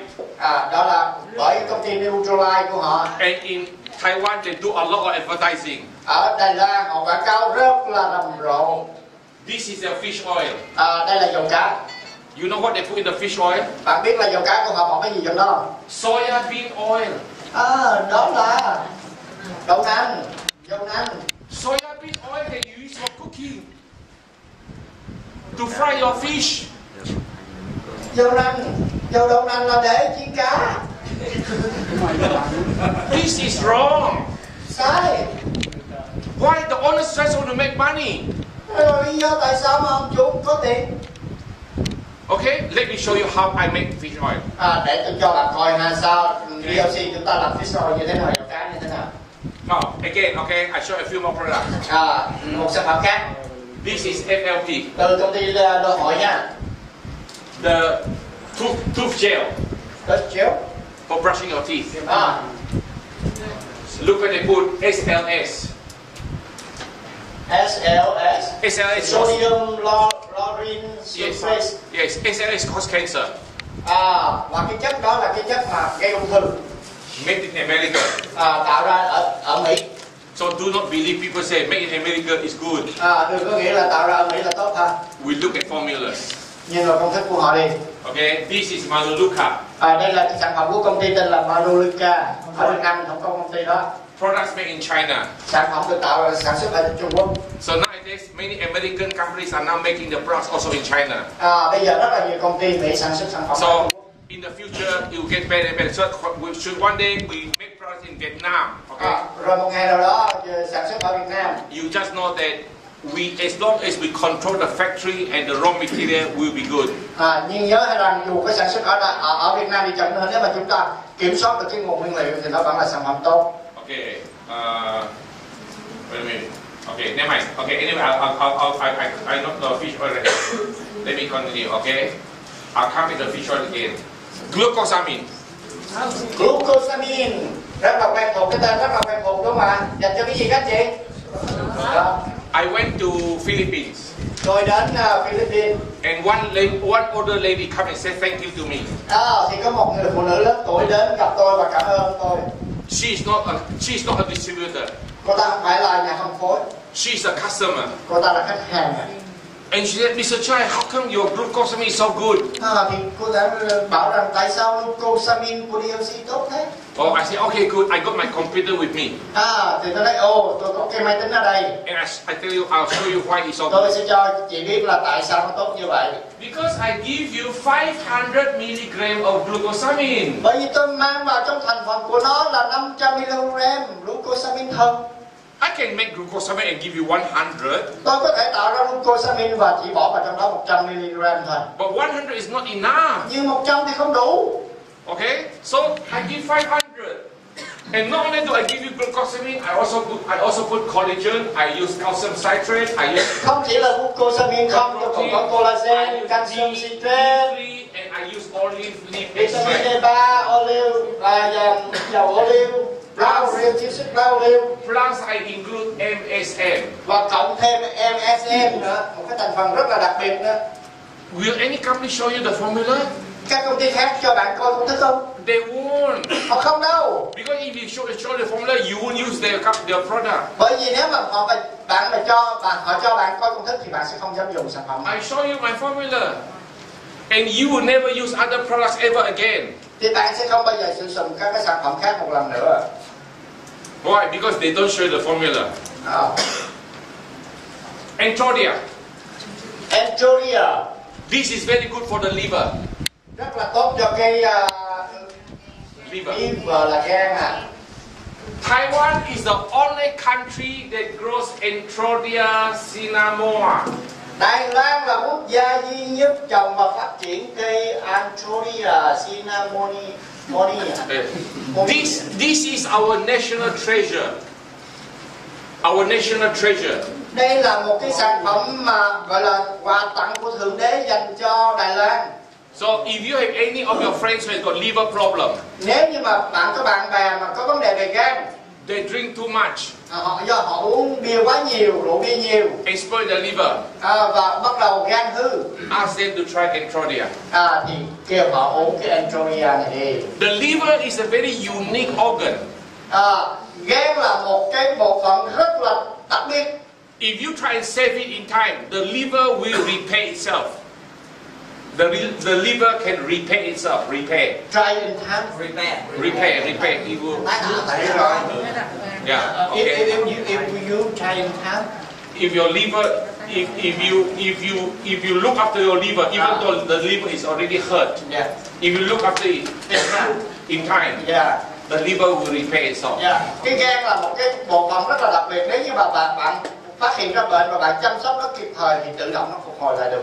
So I want to ask all people in the Vietnam. Tôi muốn hỏi tất cả các bạn ở Việt Nam. If your friends, your relatives, and your neighbors, những cái người hàng xóm của bạn này, bạn bè, anh em này, have liver problem, có cái vấn đề về gan, do you think they will buy from you? họ sẽ mua. Bạn nghĩ rằng họ sẽ mua sản phẩm từ bạn không? Yes. If your friends like to drink all the time, nếu bạn của bạn là cái người thích nhậu, some people drink every night, thậm chí nhiều người là đêm nào cũng nhậu, they better take Entrodia. họ tốt nhất là uống cái Entrodia này. Okay. And remember, in our Entrodia we also got 2 patents. Nhớ là cái Entrodia này chúng ta có 2 cái bằng phát minh. One patent is from America, Một cái là từ Mỹ, and the other one is from Germany. một cái là từ Đức. So you cannot just buy Entrodia in Taiwan. Đừng có đơn giản là mua Entrodia từ Đài Loan. You have to buy Entrodia with certificate. Bạn phải mua cái Entrodia này mà có giấy chứng nhận. When you buy Entrodia in Taiwan and you don't buy from a good company, nếu mà bạn mua cái Entrodia này từ Đài Loan mà không phải từ một công ty tốt, you may not even get Entrodia. Thậm chí bạn không mua được đúng cái Entrodia nữa. You may get Ganoderma. Bạn sẽ mua một cái sản phẩm mà tên đó nhưng mà thành phần khác. Because Entrodia is expensive. Bởi vì cái Entrodia thực rất là đắt. So they give you Ganoderma. Okay. Họ đưa cho bạn cái thành phần đó. Anyway, let's continue. Okay. Fish oil. I want to talk about fish oil. Ở đây quay lại vấn đề dầu cá. Remember just now the biggest company in the world, Amway. Bạn nhớ công ty lớn nhất trên thế giới ha, làm dầu cá như thế nào rồi ha? They use soybean oil. Cuối cùng là họ đã vừa sử dụng là hạt đậu nành để làm ra dầu cá. See what I do in DLC. Thì xem DLC chúng ta làm cái gì? We buy our fish oil from Ultra Nutrition Canada. Chúng ta mua cái fish oil dầu cá này từ cái công ty ở Canada. ONC is the world's largest supplier of omega-3. Largest. Thì cái công ty ONC này là cái công ty là lớn nhất trên thế giới về cung cấp về omega 3. Nobody is bigger than ONC. Không còn công ty nào trên thế giới mà lớn hơn công ty này về cung cấp cái nguồn nguyên liệu omega 3 này. Number 2, I only use a small fish. Thứ hai là chúng ta dùng cái 2 loại cá nhỏ. I use anchovy. Thứ nhất là cái anchovy. When you make fish oil, avoid using big fish. Thông thường là người ta làm dầu cá, người ta lấy từ con cá lớn. Big fish that grows in the ocean for 5 years, 10 years. Thì con cá lớn thì nó phát triển ở đại dương là 5-10 năm gì đấy. The body has got too much poison. Thì cái cơ thể của nó bị ô nhiễm khá là nhiều. Too much lead, too much mercury, too much cadmium. Okay? Nó có những cái thành phần không tốt mà nó dung nạp vào trong cơ thể của nó. So sometimes what they do is they have to use chemical to get rid of those poison. Và thông thường mọi người phải tẩy cái độc đó ra bằng cách là dùng hóa chất. Then they use another chemical to get rid of the chemical that they put in. Và sau đó phải bỏ hóa chất vào trong đấy. But when we use small fish anchovy, và khi mà các bạn lấy dầu cá từ cái con loại cá nhỏ tên là anchovy này, because anchovy only live for about 1 year, 2 years, cái dòng cá anchovy này nó chỉ sống tới 1-2 năm thôi. They don't have that much poison. Thì nó không bị ô nhiễm như vậy. Number 2, when they get the big fish from the ocean, thứ hai, khi mà lấy con cá lớn ở đại dương, they freeze it. Freeze. Họ câu con cá đó lên. They bring to the factory. Mang tới nhà máy. They defrost. Thì nó đã phân hủy rồi. And make fish oil. Họ bắt đầu họ lấy cái dầu từ con cá đó ra. Cheap fish oil. Rất là rẻ. ONC gets anchovy in Peru. Cái dòng cá anchovy này là lấy từ Peru. The ocean beside the sea is a factory. Cái nhà máy kế bên cái bờ biển luôn. When they get the anchovy is processed the same day. Thì con cá được câu lên cho đến lúc xử lý thì chỉ trong một cái ngày đó thôi. The fish oil we use is never frozen, never frozen. Cái con cá này không bao giờ mà phải đông lạnh nó. The best in the world. Tốt nhất trên thế giới các anh chị. Expensive. Rất là đắt. I don't care. Tôi không quan tâm. Okay. Number 3, I give you 100% fish oil. Và điều quan trọng ở đây là các chị 100% dầu cá tự nhiên. I do not mix the fish oil with olive oil. Tôi không trộn dầu cá với lại dầu ô liu trong này. Or worse still, soya bean oil. Hoặc chứ thậm chí tệ hơn là lấy dầu đậu nành hay gọi là dầu cá. It's crazy. Điên là điên. Every fish oil I give you is 1000 mg of pure fish oil. Và mỗi viên như vậy đó là 1000 mg nguyên chất. Okay. The recommended use in America is only 1000 mg of pure fish oil. Cái gọi là recommend đó là khuyến nghị á, ở Mỹ là 1000. Japan is the highest, 2006. Ở Nhật đó là 2006 mg. So when you use DLC fish oil, you can only use 1 to 2 capsules. Như vậy á, thì khi bạn dùng dầu cá của DLC thì bạn chỉ dùng 1 đến 2 viên. If I only ask you to use 1 or 2, how much money have I saved you? Nếu mà tôi bảo các bạn là dùng 1-2 viên thì các bạn biết các bạn đã tiết kiệm được bao nhiêu tiền rồi đúng không ạ? When we are doing other companies before, chúng tôi cũng làm ở những cái công ty khác trước đây. And the fish oil is not pure. Và cái dầu cá thì không có nguyên chất. We tell people. Và chúng tôi mới nói với mọi người rằng use 4 a day. Uống 4 viên một ngày. 6 a day. 6 viên một ngày. You cannot use 4 or 6 a day in DLC, cannot. Ở DLC bạn không thể uống nhiều như vậy. 1 a day. 1 viên một ngày nè. Or 2 a day. Hoặc 2 viên. It becomes very cheap. Thì cho nên là nó tiết kiệm cho bạn. Okay. For you to recognize pure fish oil, you will get this ratio. EPA DHA will be 290, 190. Để mà các bạn nhận diện đâu ra là dầu cá tốt thì bạn phải nhìn vào cái chỉ số này, chỉ số EPA và DHA của nó là 290/190. When you don't see this, then the fish oil is not pure. Nếu mà bạn không thấy cái chỉ số này trên các cái hộp dầu cá thì nó không phải là hộp dầu cá nguyên chất. When I give you a capsule, I use clear capsules. Và khi mà cái viên dầu cá mà các bạn mua đó, nó phải là một viên dầu cá gọi là trong suốt, bạn có thể nhìn được ở bên trong. Cheap fish oil are not stable. Not stable. Cái loại rẻ thì nó sẽ không có ổn định. And when they mix with other oil, và khi nó trộn với lại các cái dầu khác, sometimes it gets cloudy. Thỉnh thoảng thì nó đóng trộn lại. The color change. Thay đổi màu. So they are afraid you return products. So they make the capsules color. Và do đó cái dầu cá của họ cái vỏ bọc đó, họ làm màu lên để bạn không nhìn thấy ở bên trong. You cannot see. So you eat.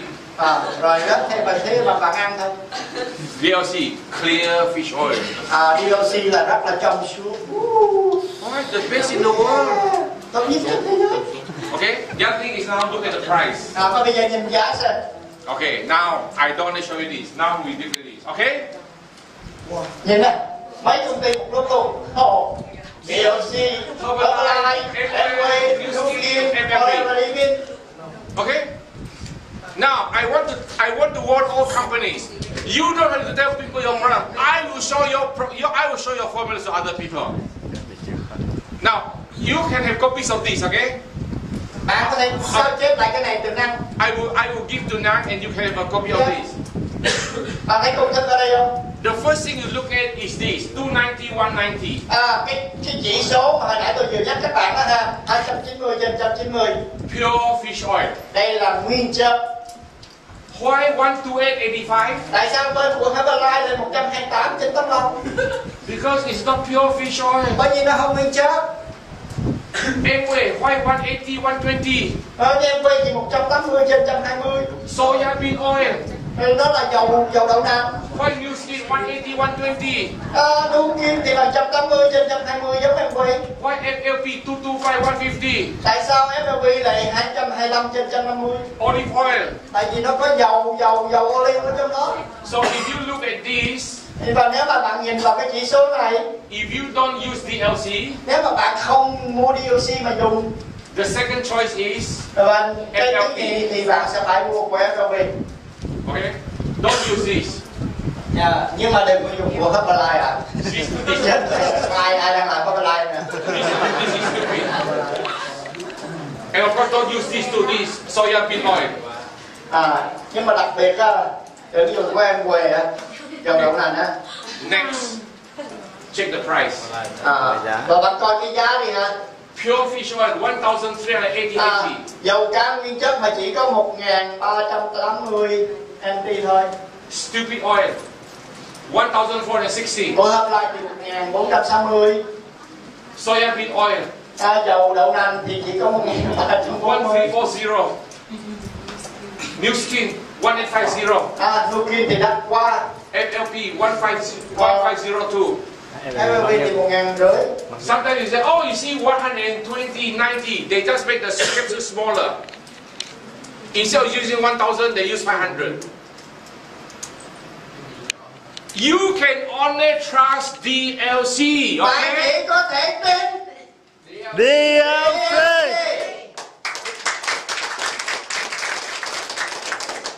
Why? These are all big companies. Đây là những công ty rất là to. Multi-billion dollar company. Là những công ty triệu đô không đó.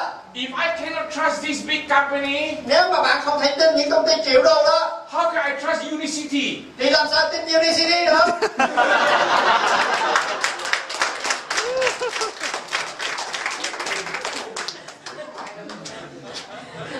It's a fact, okay? Hình như bạn có làm Unicity không? Đi ra cửa luôn rồi chứ.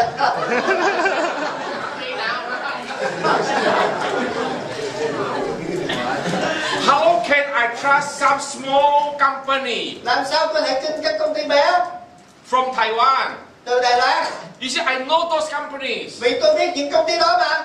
Sometimes I even know the owners. Tôi biết chủ của họ là ai. How can I trust company from Malaysia? Làm sao tôi tin công ty từ Malaysia? I was born in Malaysia. Tôi được sinh ra ở Malaysia. So ladies and gentlemen, it's not a matter of whether it's Malaysia or Vietnam or Taiwan or what. What we want is we show the formula like this. Vấn đề nó không phải là nó được sản xuất ở đâu, mà vấn đề là công thức của nó như thế nào. I want you to go out today and say, wow, PHC. Và chúng ta lại nobody can stop us. Không ai có thể chặn đứng chúng ta được. We want to tell all companies, get out of the way. Chúng ta nói với các công ty khác tránh đường cho chúng ta đi. Leave off. Oh, we are going to roll over you. Còn không thì tôi sẽ cán lên bạn.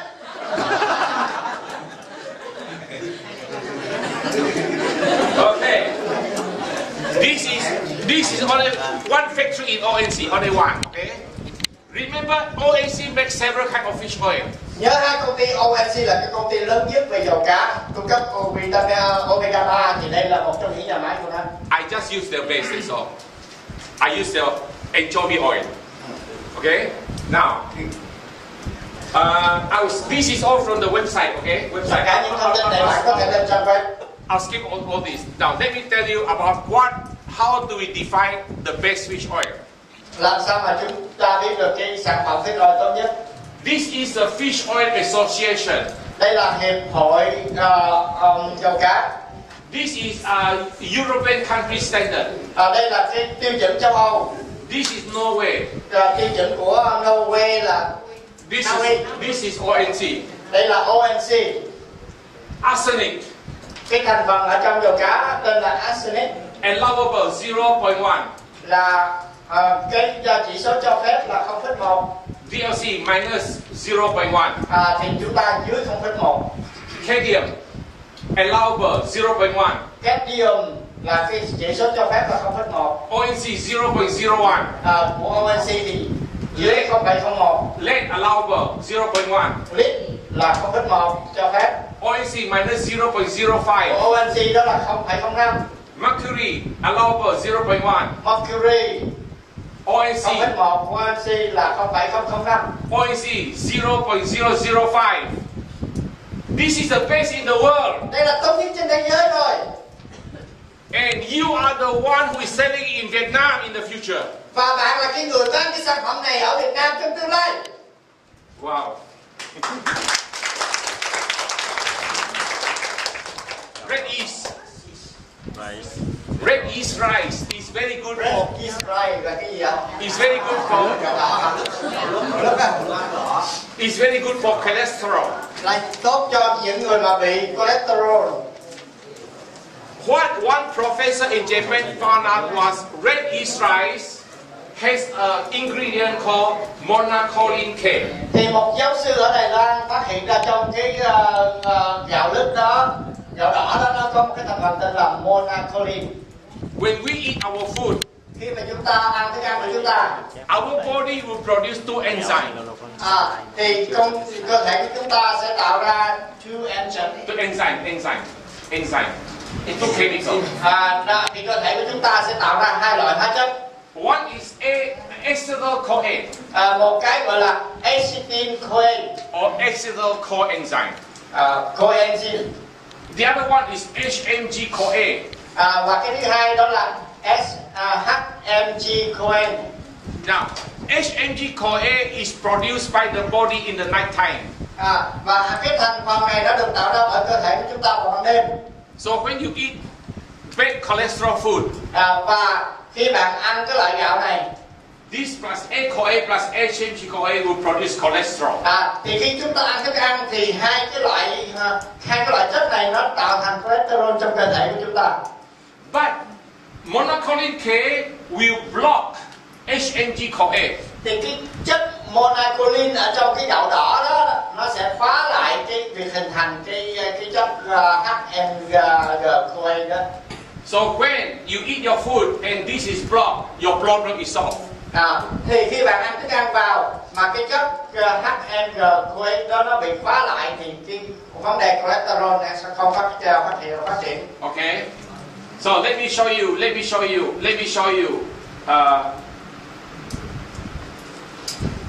This is the medical report of my general manager Francis. Đây là cái báo cáo khoa học ha.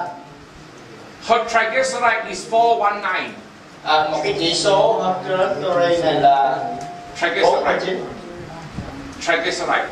Triglyceride. Her cholesterol is 213. Còn cholesterol là 423. Cái này là một cái. We put her on red yeast rice. Customer. Cholesterol. This is the figure from a customer. From our general manager, our GM. Cái này là cái bảng mà đo lường của cái vị là tổng giám đốc của công ty bên Đài Loan. Okay. Cái cholesterol của anh ta là 213. So triglyceride 419. Và triglyceride của ông là 419. Cholesterol 213. And then we go and check up. Cholesterol 147. Và tổng cộng ở đây là 147. Triglyceride 97. Và kiểm tra lại đó, nó đã giảm xuống như vậy. Now look, triglyceride 97. 419. Dạ, bạn thấy không? Sau khi sử dụng Cholesterol 213. 147. So if you have very high cholesterol, ladies and gentlemen, Nếu bạn bị cholesterol cao, we have read this. chúng ta đã sẵn sàng. Okay. Now, this is the medical report for my wife. Đây là cái bản báo cáo của vợ tôi. Triglyceride 314. Triglyceride của vợ tôi là 314. But her cholesterol is okay, 179. Nhưng cholesterol thì bình thường, 179. I gave her red yeast. So her triglyceride went from 314 to 151. Thì cái đó từ xuống còn có 151 thôi. Her cholesterol 115 from 179. Còn cholesterol thì chỉ có là 115 từ 179. This is mine. Đây là của tôi. Rồi nhìn của Eddy á. I was in the restaurant business. Bạn biết là tôi làm công việc nhà hàng trước đây. My cholesterol has been high for over 10 years. Và cholesterol của tôi là cao suốt 10 năm. Always 220 to 260. Từ 200 trên không à. Every I go for a medical report, medical checkup. Và khi mà tôi đi khám, doctor says too high. Luôn luôn bảo cao quá. Over 10 years. Hơn 10 năm như thế. I went on red yeast rice. Và bắt đầu tôi sử dụng cái gạo đỏ này. 239. Từ 239. 162. Còn 162. Triglyceride 182. Triglyceride từ 182. 100. Còn 100. My daughter Hannah went to school in Singapore. Bác sĩ của tôi tên Hannah đến đi học ở bên Singapore. When she graduated, she came home. Và khi cô ta tốt nghiệp, cô ta trở về Đài Loan. December last year. Tháng 12 vừa rồi. So, what we did was we celebrate and we eat too much. Và chúng tôi ăn tiệc và chúc mừng ăn quá trời luôn. Every day we eat a lot of very bad food because we are celebrating. Và đêm đó chúng tôi ăn rất là nhiều thức ăn xấu bởi vì ăn mừng mà. I did not know my wife also made an appointment for me to do a medical checkup. Tôi cũng không biết rằng là vợ tôi đã hẹn với bác sĩ để mà kiểm tra y tế định kỳ. So when she said go for medical, I said I don't want to go. Và cô bảo là đi khám thì tôi bảo không đi. I said no, I eat too bad food, I don't want to go. Tôi bảo thôi ăn nhiều thức ăn xấu quá không đi kiểm tra đâu. My wife is very smart. Vợ tôi rất là thông minh. Yes, Eddy, because you eat bad food, you must go. Bởi vì ăn thức ăn xấu thì phải đi kiểm tra chứ sao? If the report is very good, we can use it for training. Nếu mà kết quả tốt thì mình có thể dùng để mà huấn luyện. If it's not very good, we throw it away. Nếu mà không tốt thì mình quăng nó đi. I said okay. Okay. Remember, 162, 100, right? And I eat very bad food, and I went for a checkup. Tôi kiểm tra lại thì như thế nào? Cholesterol 172. Thì kiểm tra lại là 172. Triglyceride 125. Triglyceride là 125. I am 63 years old. Tôi là 63 tuổi rồi đó. Many of you are very young. Bạn trẻ, các bạn rất là trẻ ha, nhiều người trẻ ở đây lắm á. Your cholesterol is not like mine. Cholesterol của bạn không giống tôi đâu nha, Phương ha. Why? Because it's DLC products, we made it, we know. Bởi vì là DLC làm cái này cho nên tôi biết. When you use red yeast, you need at least 4 mg of monocholine K. Bởi vì để làm ra nó thì tối thiểu là phải sử dụng tới 4 mg monocholine K. I give you in DLC 5.26. Trong khi đó ở DLC là tôi đưa đến là 5,6 lần. I give you more than what is required. Nhiều hơn những gì cần yêu cầu có. Okay, the best in the world. Tốt nhất trên thế giới là còn gì? Okay, black garlic. From Japan. Garlic đỏ, garlic đen từ Nhật Bản. Again, I always remember. Look at the amount I give you, and look at the other ingredients I put for you, and look at the price. Nhìn vào cái trọng lượng ha, nhìn vào cái thành phần ha, cái giá này ha. For many years we use garlic oil. Garlic oil. Nhiều năm garlic oil is already out of date. Dầu tỏi. Okay, what you want now is black garlic. Bây giờ đó là không còn là dầu tỏi thông thường nữa mà là dầu tỏi đen. Black garlic is put in a room with a temperature of 65 degrees for at least 6 months until it turns black. cái loại tỏi đó mình phải bỏ vào cái phòng, cái nhiệt độ của nó là 65 độ C trong mấy tháng trời để mà nó chuyển ra thành màu đen. Okay, when you do that, the garlic smell is already gone. Thì khi làm điều đó thì cái mùi tỏi nó mới bay đi được. But the antioxidant potency thì cái khả năng chống oxy hóa của nó is 9 times to 10 times that of a fresh garlic. Nó tăng lên từ 9 đến 10 lần so với cái loại mà tỏi mà lúc mà mới bẻ tự nhiên vào. Japan. Ở bên Nhật Bản đó các anh chị. Okay. So anyway, we will skip this, okay? Citrimax cut. Tiếp theo là cái Citrimax cut. For those of you who want to reduce weight. Cho những người mà muốn giảm cân. Ai muốn giảm cân đâu? In Citrimax cut, the most important ingredient is Garcinia. Các bạn biết ha, cái thành phần mà để giảm cân quan trọng nhất đó là Garcinia Cambodia. Garcinia will reduce your carbohydrate intake by 30%. Nó sẽ giúp cho bạn giảm cái carbohydrate đó 30%. In other words, if you take 3 bowls of rice, nếu mà thông thường bạn ăn 3 chén cơm, actually it's only 2 bowls. Thông thường là 2. It will block the carbohydrate intake. Thì nó sẽ khóa lại cái carbohydrate lại. We also put for you this Oputia. This is like what do you call this? We call it cactus extract. Okay, with germ. We put this. Rất là nhiều thành phần khác các anh chị. Cactus extract will remove the oil from your stomach. Cái thành phần đó nó giúp loại bỏ cái dầu ở trong cái bao tử của bạn. All this will help you burn your fat.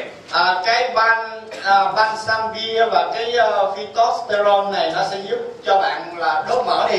Many companies sell Garcinia. Rất là nhiều công ty bán cái thành phần Garcinia này, including FLP. Bao gồm cả FLP. But there is only a few companies where we can put the word super. Nhưng chỉ có một vài công ty dám đặt cái chữ super ở lên trên đó thôi. You are only allowed to put the name super if you make 500 mg of Garcinia in one tablet.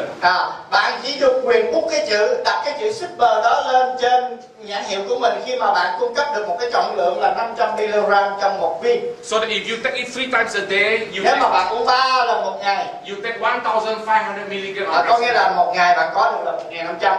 Only then can you use the word super. Lúc đó bạn mới gọi nó là super. But many people use the Garcinia. Nhưng rất là nhiều công ty dùng cái Garcinia. They only put 100. Họ chỉ dùng cái 100 thôi các anh chị. They put 50. 50. They put 150. 150. Why? Because it's too expensive. Bởi vì cái Garcinia này rất đắt. Okay. Number 2. They also tell you. Họ cũng nói với bạn rằng you must take your Garcinia half an hour before you eat. Họ nói bạn rằng là hãy uống nửa giờ trước khi ăn. And then we go to the restaurant. Và sau đó đi đến nhà hàng. And we forget. Chúng ta quên mất tiêu. You see, you have to take it half an hour before you eat. Bạn phải uống nửa giờ trước khi ăn. So as a result, you don't use it. Cuối cùng là bạn đâu có dùng đâu.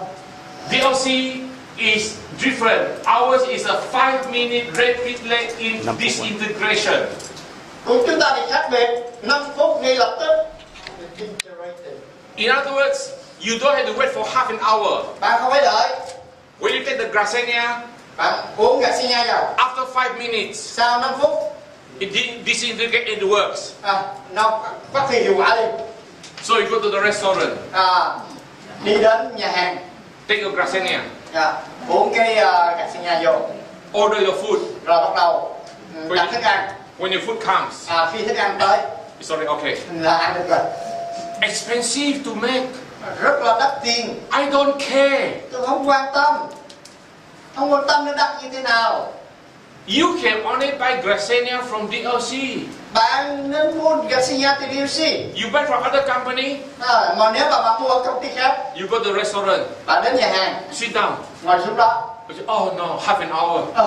Phải đợi nửa tiếng nữa mới được đặt hàng đồ ăn. So you don't use it. Bạn không dùng. And then the product is wasted. Có nghĩa là cái sản phẩm đó nó phí đi. DLC 5 minutes. Nhớ DLC tốc hành.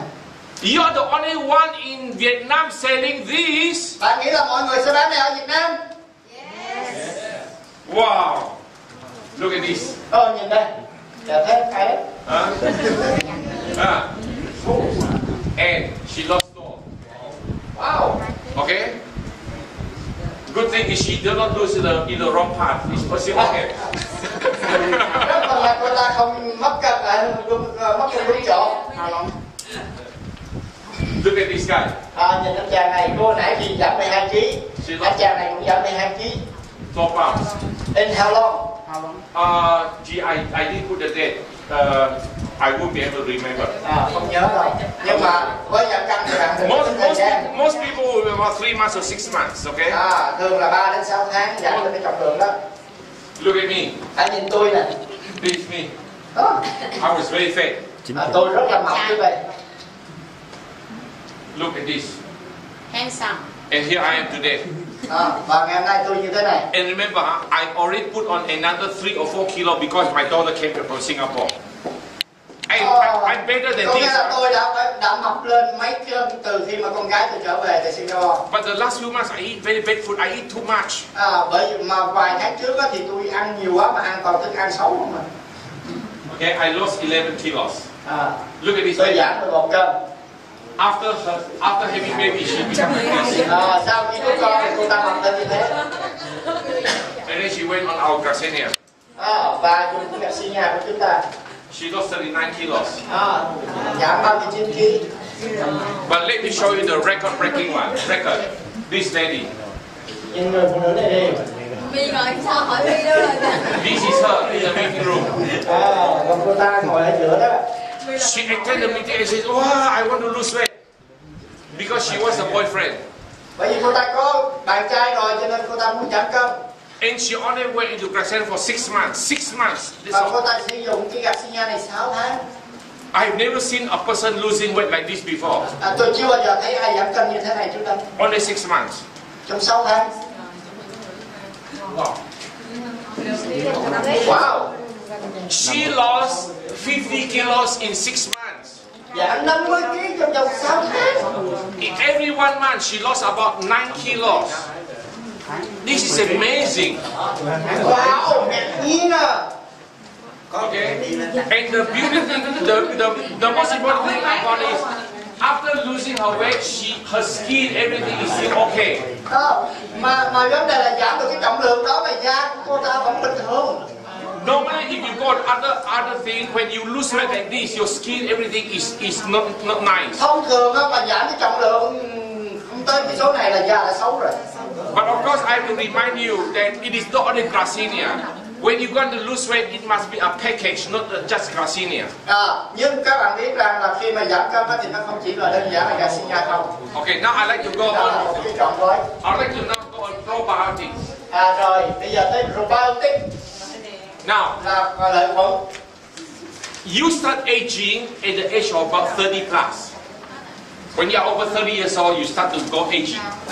Và khi mà bạn hơn 30 tuổi thì bạn bắt đầu aging là The first sign, the first sign of aging is the good bacteria in your large intestine decrease and the bad bacteria increase.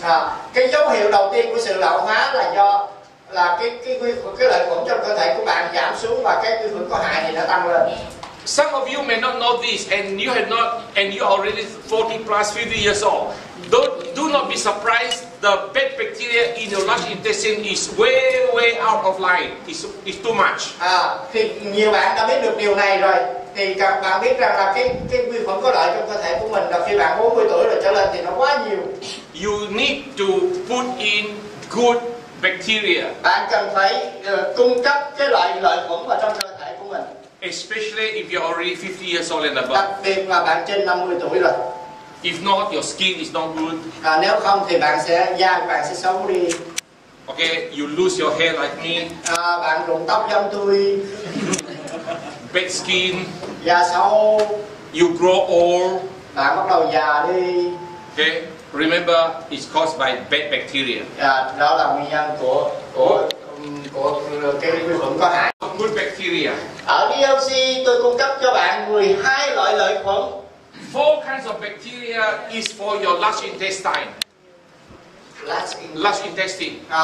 Cái 4 trong số đó nó giúp cho cái việc mà tiêu hóa của bạn. 4 bacteria is for allergy. Allergy, you get scratchy skin. Và 4 cái loại khác mà nó do cho cái vấn đề là nhạy cảm trên cơ thể. You eat prawns. Yeah. Okay. I think maybe our computer guy should also. Yeah, bạn sẽ bị gọi là dị ứng hay cái gì đó. On allergies, okay. When we talk about probiotic, we have to count the CFU.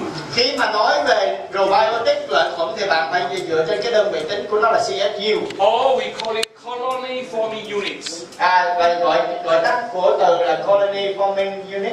How many CFU in your product? Thì bao nhiêu đơn vị của nó là CFU ở trong cái thành phần đó, trong cái sản phẩm đó. Now, when you talk about CFU, the minimum dose you should take for normal. Thì cái số lượng tối thiểu mà cần phải sử dụng for normal consumption is 1 billion CFU. Đó là 1 tỷ CFU. For therapeutic use, like medicine use, you need 10 billion. Thì mà cho cái vấn đề mà y khoa chăm sóc sức khỏe rồi luôn đó thì nó phải là 10 tỷ. Okay, so normally just to keep up your body is only 1 billion. Do những người mà uống thông thường thôi thì chỉ cần 1 tỷ thôi. And therapeutic use is 10 billion. Cho cái vấn đề mà điều trị là nó phải là 10 tỷ. And when we talk about CFU, there is a kind of bacteria called Enterococcus. Thì khi mới nói về CFU thì chúng ta phải nói về cái Enterococcus này. Enterococcus is a bacteria that is very, very small, very minute. Thì cái loại lợi khuẩn này nó rất bé luôn. Very easy to produce. Nó rất là dễ dàng để tạo ra. But this bacteria is not allowed to be used in European countries. It can only be used for animals. Nhưng cái loại lợi khuẩn này không thể được sử dụng ở châu Âu. Nó là loại lợi khuẩn mà chỉ dùng cho động vật thôi. So let me tell you what some big companies do. Nhưng mà tôi cho các bạn biết là các công ty khác, công ty nào nó sử dụng cái loại này. They produce this bacteria. Để họ sản xuất ra cái loại lợi khuẩn này. And because it cannot be used, they use heat to kill it. Nhưng mà bởi vì không thể sử dụng được cái loại lợi khuẩn đó cho nên họ dùng nhiệt độ để mà giết nó. And then they package it and say, 5 trillion CFU. Và họ đóng gói lại, họ bảo rằng nó có 5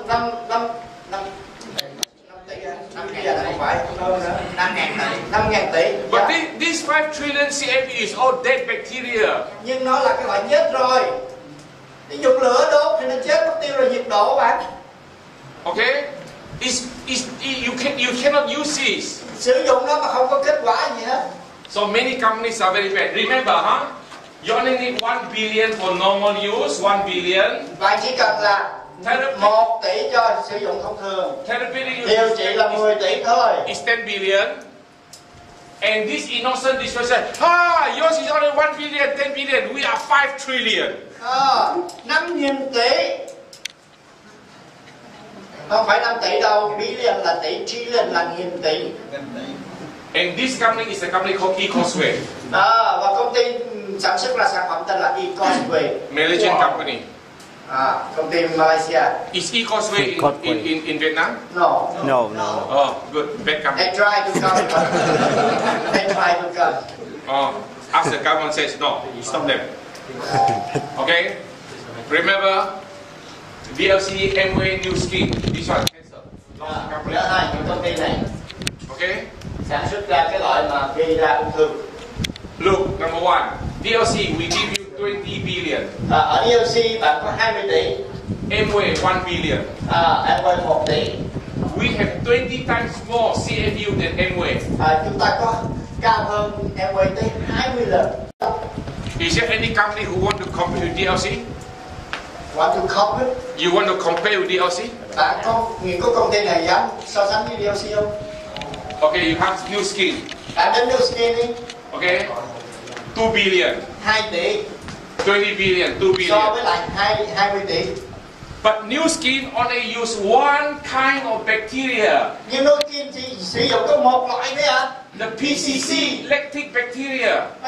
The lactic acid. Only one kind. Một loại à? And they sell for 1,390. Mà họ bán giá 1.390. This is stupid. Đúng là một cái giá đi khổ. Don't waste your money. Okay? Remember, get this from Nas. I'll give Nas all these copies. Nhớ ha, bạn sẽ có tất cả những tài liệu này. Is New Skin in Vietnam? Yes. Oh, good. Show them.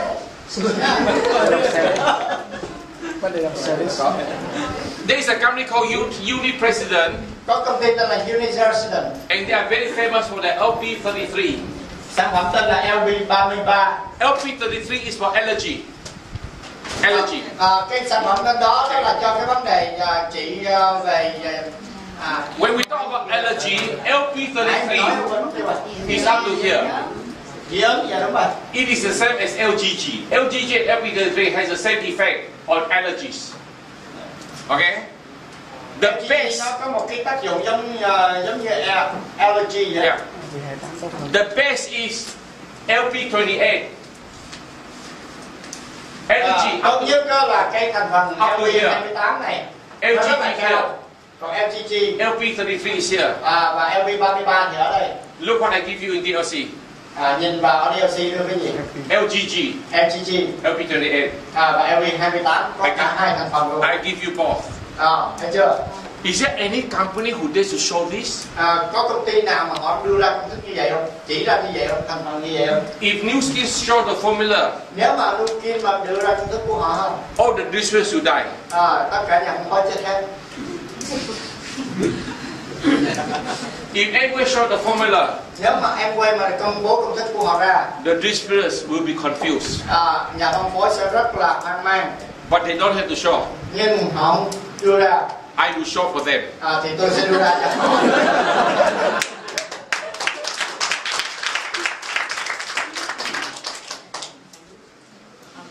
Okay, LP28 for LP38, 33, for sneeze, sneeze, running nose, stuffy nose, stuffy nose, running nose. Okay, allergy, itch, eye irritation, eye means itchy. Okay, eye discomfort, khó chịu ở mắt, dermatitis or skin irritation. Da ngứa. Okay, this is LG28. Thì cái LP28 đó nó sẽ giúp giảm được. Okay. Now I will. Okay, many of you are. I think some of you are from FLP, so I want to talk about bioenzyme. Các bạn nhiều người ở từ lô hội đúng không ạ? Tôi sẽ nói về cái bioenzyme này. When we're in FLP, we tell people drink aloe vera gel. Ở tại lô hội thì chúng ta thường hay bảo cho mọi người uống cái nước lô hội đó. So that you can go to the toilet and poop. Và sau đó thì đi vào nhà vệ sinh để đi vệ sinh cho nó nhanh. Because many people have got constipation problem. Bởi vì nhiều người có vấn đề về tiêu hóa mà. But one bottle of aloe vera gel is very expensive. Nhưng một cái lọ lô hội như vậy thì rất là đắt. In Taiwan, it costs us about $35 per bottle. Ở Đài Loan thì nó khoảng giá là 35 đô. I think it's very expensive in Vietnam too. Nhưng nó cũng đắt ở Việt Nam đúng không ạ? Very expensive. Rất là đắt. And we tell people drink half a bottle, drink one bottle. Và chúng ta nói với mọi người rằng uống nửa bình đi. Đó.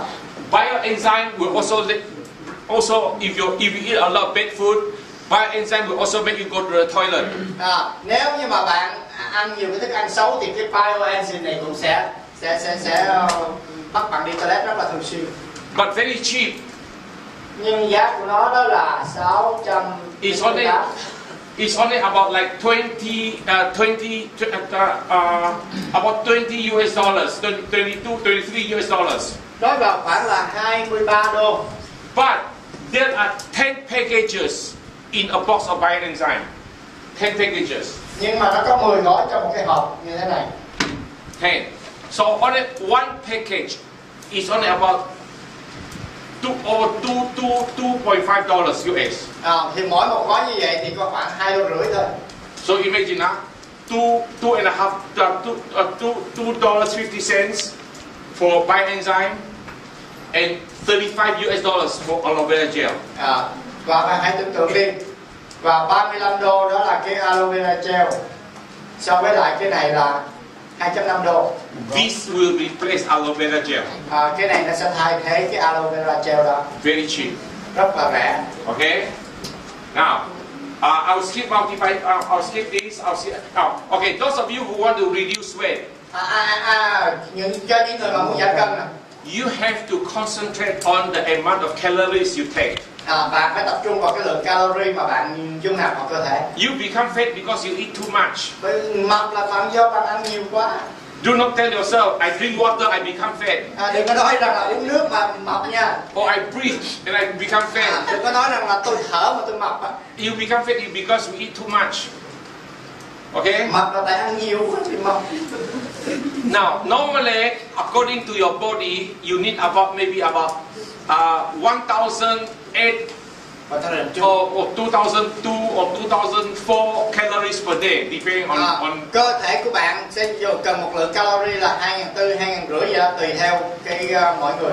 And if your body says you only need 2,002 calories per day and you eat 2,008, you be fat. Mà cơ thể của bạn chỉ cần là 2.200 mà bạn ăn 2.800 thì chắc chắn là bạn mập lên. So when you eat too much, you must replace your meal. Thì khi mà bạn ăn nhiều quá thì bạn phải thay thế. You can replace it with corn soup. Một cái sản phẩm thay thế đó là gọi là corn soup. One package of corn soup is only 88 calories. Một cái gói corn soup đó là nó chỉ có là bao nhiêu? 88. Chỉ là 88 calorie thôi. Many companies make milkshake. Nhiều công ty họ làm sữa. Milkshake is hard to make. Mà sữa mà có loại trộn á các anh chị. And sometimes rất là khó làm. And some after drinking milkshake all the time, you don't like it anymore. Và uống lâu thì bạn không thích nữa. Nhé. Corn soup is amazing. Corn soup thì là một cái loại rất là khác biệt. You boil your corn soup and you chop in vegetable, put in. It becomes vegetable soup. Thì bạn trộn với lại rau quả thì nó lại thành một cái loại súp rau quả. You take the chicken breast and shred it very small. You boil your soup, throw it in, you become chicken soup. Bạn bỏ gà vào và bạn nấu lên thì nó lại. You take a small piece of fish and slice it very thin. Thành súp gà. Boil the soup, throw it in, you will have fish soup. Và bạn lấy cá bạn nấu với lại cái súp cái này thì nó thành là súp cá. You take a small piece of pork, cut it very small, put it in, become pork soup. Nếu bạn nấu với thịt lợn thì nó thành là súp thịt lợn. You take a small piece of beef, make it very small, become beef soup. Bạn nấu với thịt bò thì nó thành là súp bò. You buy tofu, throw it in, become tofu soup. Bạn tofu là đậu hũ thì bạn thành là súp đậu hũ. Cái này được rồi nha, mình đang ăn chay chơi cái này được You break an egg, take away the yolk. Bỏ cái trứng vào. Beat it up. Quấy lên. Put in the soup. Bỏ vào trong cái súp đó. Egg soup. Thành là trứng, bỏ cái lòng trắng lấy cái lòng đỏ. It's amazing. Tuyệt vời không? 88 calories plus the other thing maybe 100. So if you eat 3 meals a day, 100, only 300, you will lose weight very fast. Thì bạn sẽ giảm cân rất là nhanh. Okay, but it's nice, you know, you drink nó soup. rất là ngon, cái này là nó rất là ngon. Ăn với lại các thức ăn mà bạn ăn bình thường chứ không phải là riêng biệt. One of my favorite is use prawns. Mà cái mà tôi thích nhất đó là prawn. I get 3 pieces of prawns. Đó là tôm mà. Cut it into half. Cut it into half, so I get 6 pieces of prawns. 6 con tôm cắt ra một nửa, cắt ở giữa dọc con tôm đó. Boil the soup. Nấu nó lên. Throw the prawns in. I get prawn soup. Thành là súp tôm.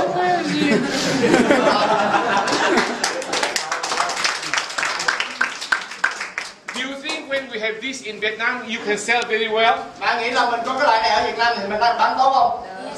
I don't have only one good product. I have everything I make is good. Không phải tôi chỉ có một cái sản phẩm tốt đâu. Tất cả những gì tôi làm ra đều tốt hết. I'm not a one product company. Tôi không phải là công ty về sản phẩm. Today we only talk about health food. Ở đây hôm nay chúng ta chỉ nói về sản phẩm về sức khỏe thôi. We can spend a long time talking about detergents. Chúng ta sẽ nói về tẩy rửa các loại. We can also spend a lot of time talking about skin care. Chúng ta sẽ nói về mỹ phẩm các loại. We make many skin care. Rất là nhiều sản phẩm chăm sóc da. For teenagers. Cho trẻ, cho thanh thiếu niên. For people who are 20 over years old. Cho người lớn. And for the rich ladies who are older, cho những người cao tuổi, just the skincare alone, we got, I don't know, maybe 40, 50 products. tới 4-50 loại sản phẩm về chăm sóc da. Altogether in DLC, we make over 160 to 170 products under our own labeling and under our own formula. 150, 160 đến 170 sản phẩm mà tự công thức của mình. Okay, vitamin C. Vitamin C. For every vitamin C I give you 1,000 mg of vitamin C. Tôi đưa cho bạn 1.000 mg. Now, if you think that 1,000 mg is too much, okay? Nếu bạn nghĩ rằng 1.000 mg thì nhiều quá. The vitamin C is like this, okay? Vitamin C là cái loại này. It comes in. Let me take one. Nang has not used it yet, right? Năng chưa sử dụng á. Never mind.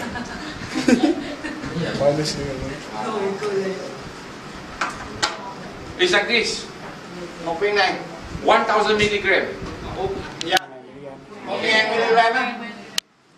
And if you think that 1,000 mg is too wasteful, you can make half. Bé làm đôi còn nữa. 500. And if you think you want to make less, make some of 250. Yeah.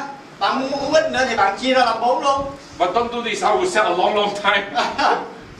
But ladies and gentlemen, a lot of companies they only give you 60, 100 mg.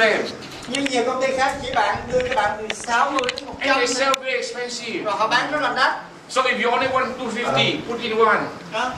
Bạn muốn 250 thì bạn bỏ vô một. You want 500, put in two. Bạn muốn 500 thì bạn bỏ vô 2. You want 1,000, put in all. Bạn muốn 1.000 thì bỏ vô hết. Close it. Đóng nắp lại, lắc lên. It becomes a very good drink. Thành một nước uống rất là ngon. Okay, 1,000 mg. 1.000. People who smoke, Những người không tốt, you must use vitamin C. Bạn phải sử dụng vitamin C. Every secret of yours Mỗi lần mà bạn hút một điếu thuốc will destroy your vitamin C. sẽ Okay? phá hủy vitamin C của bạn. And remember, who makes 1,000 mg? Ai, công ty nào làm ra 1.000 mg? Can you see my job is to save you money?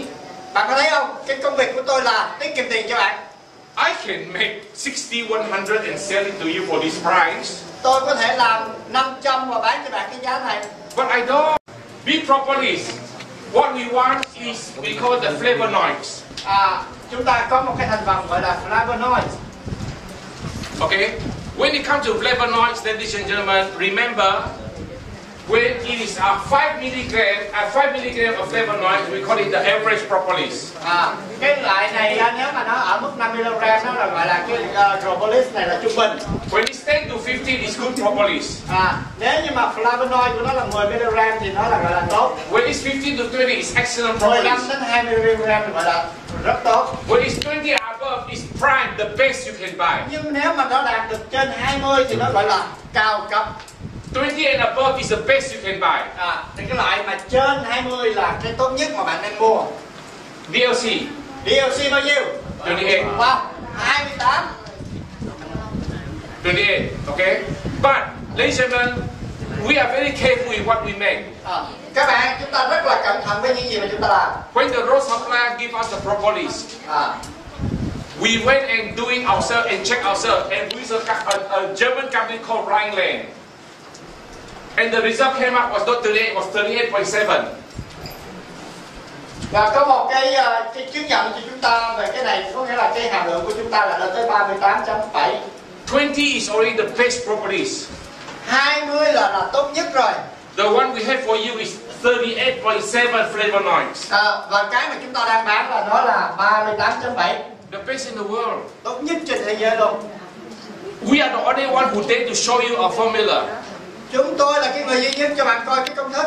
If we show you the formula of other propolis, you will not use them. Nếu mà tôi cho bạn xem công thức của các đơn vị khác, hàm lượng của họ thì bạn sẽ không sử dụng đâu. Avoid using black propolis. Black propolis. Và chúng ta sử dụng là cái loại màu đen. You must use the Brazilian green propolis. Người ta thì sử dụng màu đen và chúng ta sử dụng là cái loại màu xanh của Brazil. I'd like to speak to you two more. Calcium citrate. Và cái loại sản phẩm khác là calcium. when you use calcium, there are two kinds of calcium citrate that we most normally use. Cái loại canxi này thì có hai loại. One is calcium carbonate, Thứ nhất là calcium carbonate and the other one is calcium citrate. và thứ hai là calcium citrate. Calcium citrate is 15 times more expensive than calcium carbonate.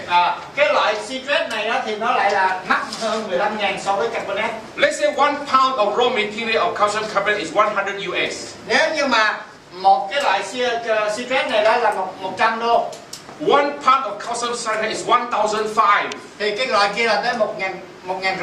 15 times more expensive. 15.000 mắc hơn. But calcium citrate will cause you kidney stone. Nhưng cái canxi mà carbonate này đó là nó sẽ làm hại đến lại cái xương của mình. Calcium citrate, the absorbency is 2.5 times better. Nhưng cái loại citrate đó thì nó hấp thụ tốt hơn 2,5 lần. In other words, if you take one package of DLC calcium citrate, you have to take 2.5 packages of calcium carbonate. Hãy tưởng tượng đi, bạn mà sử dụng cái loại mà calcium citrate này của DLC, một hộp này thì bạn phải sử dụng tới lại 2,5 hộp kia, một cái loại mà canxi carbonate của các công ty khác. Calcium carbonate is cheap. Cái loại canxi carbonate thì nó rất là rẻ. It causes kidney stone. Nó làm hại cái khớp của mình. Okay. We give you calcium citrate from the best company in the world, a German company. Và chúng tôi mang lại cho sản phẩm này cho bạn từ một công ty tốt nhất trên thế giới, công ty của Đức. We buy calcium citrate from a company called Chúng ta mua từ công ty Huấn. And because it's Humanslager, I can guarantee you 21% of calcium citrate. I can guarantee you 21% of calcium citrate. And this 21% will meet the USP standard, the FCC standard, and the German DAC standard. Và khi sử dụng cái sản phẩm này, tôi có thể đảm bảo cho bạn rằng nó có thành phần là 21% của canxi citrate đó, và nó đáp ứng các tiêu chuẩn của Mỹ, của FCC và của bên Đức là DAC. Humanslager is the best in the world. Nó là công ty tốt nhất trên thế giới. Okay, let me show you. Để cho bạn xem. Amway. Amway nè. Biggest company in the world. Công ty tốt nhất này nha. American company. Công ty Mỹ à. They use calcium carbonate. Họ dùng canxi carbonate. Wow. If I cannot trust Amway, nếu tôi không tin Amway, how can I trust Unicity? làm sao tôi có thể tin Unicity? If I cannot trust Amway, if I cannot trust Amway, nếu tôi không tin Amway, how can I trust Herbalife? làm sao tôi tin được Herbalife? If I cannot trust Amway, nếu tôi không tin Amway, how can I trust New Skin? làm sao tôi tin New Skin? Ladies and gentlemen, can you see why I hate to start DLC? I don't like what I see in the world of network marketing. Đó là lý do tại sao mà tôi xây dựng công ty DLC này, bởi vì tôi thấy nhiều điều rất là chướng tai gai mắt trong cái ngành của chúng ta. I am fed up with all the things the owners are doing. Tôi rất là bực mình với những gì mà những chủ các công ty đó làm. That is why I start DLC. Đó là lý do tôi mở ra DLC đó.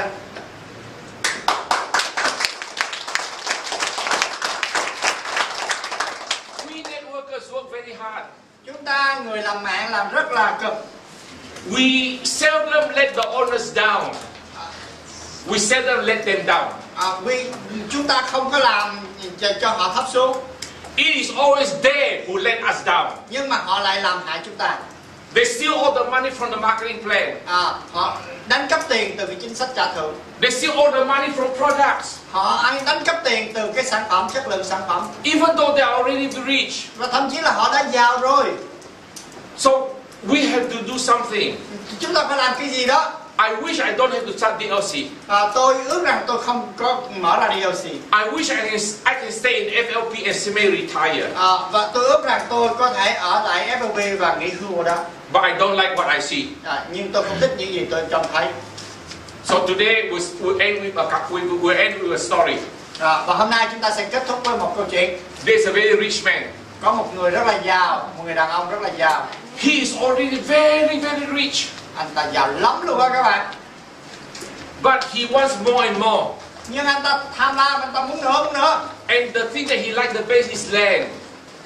Land. Và cái điều anh ta muốn đó là một miếng đất. So he prayed to God every day, God give me more land. Anh ta cầu nguyện với Chúa rằng Chúa ơi ban cho con thêm nhiều đất nữa. God give me more land. Chúa ơi cho con nhiều đất nữa. He already has got so much land. Và anh ta đã có nhiều đất lắm rồi. But he's still so greedy. Nhưng anh ta thật là tham. Every day he prayed, God give me more land. Ngày nào anh ta cũng cầu nguyện có nhiều đất. And one day God get fed up. Và một ngày kia anh ta thất vọng. And God said, okay, I give you what you want. Một ngày kia thì Thượng Đế bực mình quá rồi. Tomorrow, cho anh ta thêm đất nữa. Tomorrow morning 6 o'clock. Sáng ngày mai 6:30. You start from point A. Bạn đi từ điểm A. And you run. Bạn chạy đến. And 6 p.m. at night. Chạy vòng vòng đến 6:30, 6 giờ tối. You must come back to point A. Chạy ở đâu thì mình chạy vòng vòng qua cho đến 6 giờ chiều. So 6 a.m. to 6 p.m. Thượng Đế bắt anh ta chạy từ 6 giờ sáng cho đến 6 giờ chiều. And all the land you run around is yours. Và ông chạy được đi đến đâu thì miếng đất đó là của ông. Wow, she is so happy. Thì cái anh chàng giàu có tham lam đó anh rất là vui. He couldn't sleep at night. Đêm qua anh không ngủ được luôn. He had breakfast very early. Sáng ra ăn sáng rất là sớm. He wait 6 o'clock, quick come. 6 giờ rưỡi tới rồi. 6 o'clock. So when 6 o'clock come, he start to run. 6 giờ tới thì anh ta chạy. He run. Chạy vòng vòng. By 12 o'clock, he should come back, right? Đến 12 giờ thì phải chạy về đúng không ạ? But he's still greedy. Nhưng anh ta tham lắm. He said, never mind, I'm still very strong. Anh ta không sao, tôi còn khỏe lắm. So he runs some more. Anh ta chạy thêm nữa. He ran until 1 o'clock. Anh ta chạy đến 1 giờ. But then he come back, right? 1 giờ thì nên chạy quay về là vừa rồi đúng không? But he's very greedy. Nhưng mà anh ta còn tham nữa. He runs some more until 1:15. Anh ta chạy đến 1 giờ rưỡi. Wow, no. I better come back. So he still run back. By 4 o'clock, 4 giờ luôn. he's still very far away. Vẫn là còn ở cách là xa đích đến. So he said, I better run faster. Anh ta bảo rằng phải chạy nhanh về mới được. Because if I don't come to point A, nếu anh ta không về đến cái điểm xuất phát, everything is not counted. Thì mọi thứ không được tính. He must come into point A. Anh ta phải quay về điểm A. So he run faster. Anh ta chạy rất là nhanh. 5 o'clock. Đến 5 giờ. Still very far away. Vẫn xa quá. Wow, he panic. Anh ta hoảng lên. Oh, run faster. Chạy nhanh lên. He run. Chạy. And he ran too fast, and his heart broke. Chạy nhanh quá. And he died. Quỵ luôn, chết luôn. And when he dies, và khi anh ta chết, God gave you a piece of land, half a square meter. Chúa cho anh ta một miếng đất nhỏ, 1,2 m.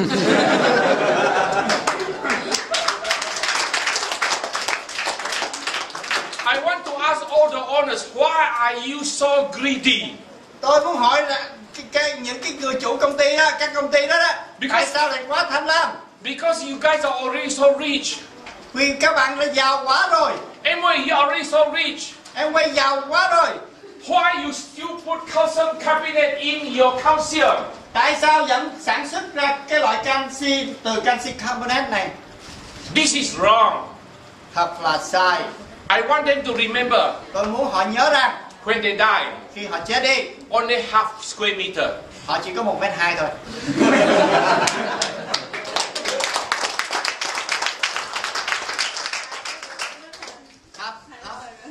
Yeah, only 3 by 6. 3 feet by 6 feet. Yes. Cái đó là bao nhiêu các bạn? Nhân ra là mấy mét vuông ạ? For one coffin. Cho một cái hào nữa. 3 feet với lại 6 feet là tính ra cái lỗ đó là bao nhiêu các anh chị? Hả? Thì cỡ 5 mét hỏi nói chung là khoảng chừng 2 mét vuông đúng không ạ? 2 mét vuông. So I like to ask all of you today. Thì bây giờ tôi muốn hỏi các bạn nè, tập trung các anh chị, muốn hỏi nè. Did you enjoy the last 2 days or 3 days? Các bạn có thích thú trong 2-3 ngày vừa rồi không? yes. Can you see how important it is for you to make sure that you save many people in the world of network marketing? Bạn có thấy rõ ràng là bạn sẽ cứu được rất là nhiều người trong cái ngành mạng này không? Can you see how many people need us to save them? Bạn có thấy được là bao nhiêu người cần chúng ta cứu giúp họ không? So do not forget, DLC is not money. Nhớ là DLC không phải là tiền không ạ? From day one, DLC wasn't about money. Từ ngày đầu tiên DLC không phải là tiền. It is not money. It's our goal to make things right. Mục tiêu của chúng ta là làm mọi thứ đúng đắn. And you today have to go out and finish the work that I give you. Và bạn ngày hôm nay bạn phải đi ra ngoài và làm cái việc mà tôi đã Make PHANC into the biggest company in Vietnam. làm cho PHC trở thành công ty lớn nhất tại Việt Nam. Because when we are very big, people will know who we are. Vì khi chúng ta lớn thì mọi người sẽ biết chúng ta là ai. And when they want to know who we are, the downline begin to ask why PHC is so big. Thì lúc đó người ta sẽ hỏi rằng tại sao PHC nó lớn như thế. You have to make sure you make a lot of money. Bạn phải đảm bảo rằng bạn kiếm thật là nhiều tiền. Because people want to know why you become so rich. Bởi vì họ muốn biết rằng tại sao bạn trở nên giàu có. And they say, wow, DLC paid 10 levels. Thì mà họ hiểu ra là tại vì DLC trả tới 10 đời quản lý. And our company only pay 2 levels or 3 levels. Mà công ty của chúng ta thì trả có 2 đời. Wow, DLC pay 7% profit sharing. DLC trả ra tới 7%. Wow, our company chia sẻ lợi nhuận. Our company don't even pay profit sharing. Và công ty chúng ta thậm chí là không có chia sẻ lợi nhuận. They will begin to know why we start DLC. Thì lúc đó họ sẽ hiểu ra tại sao chúng ta mở ra DLC. DLC is not started because of money. DLC không được mở ra vì tiền. We start DLC because we have to save people. Chúng ta đi mở ra là để chúng ta cứu giúp mọi người. So with this I end tonight. Good night. Thank you very much. Tôi muốn kết thúc buổi tối ngày hôm nay. Cảm ơn các bạn rất là nhiều.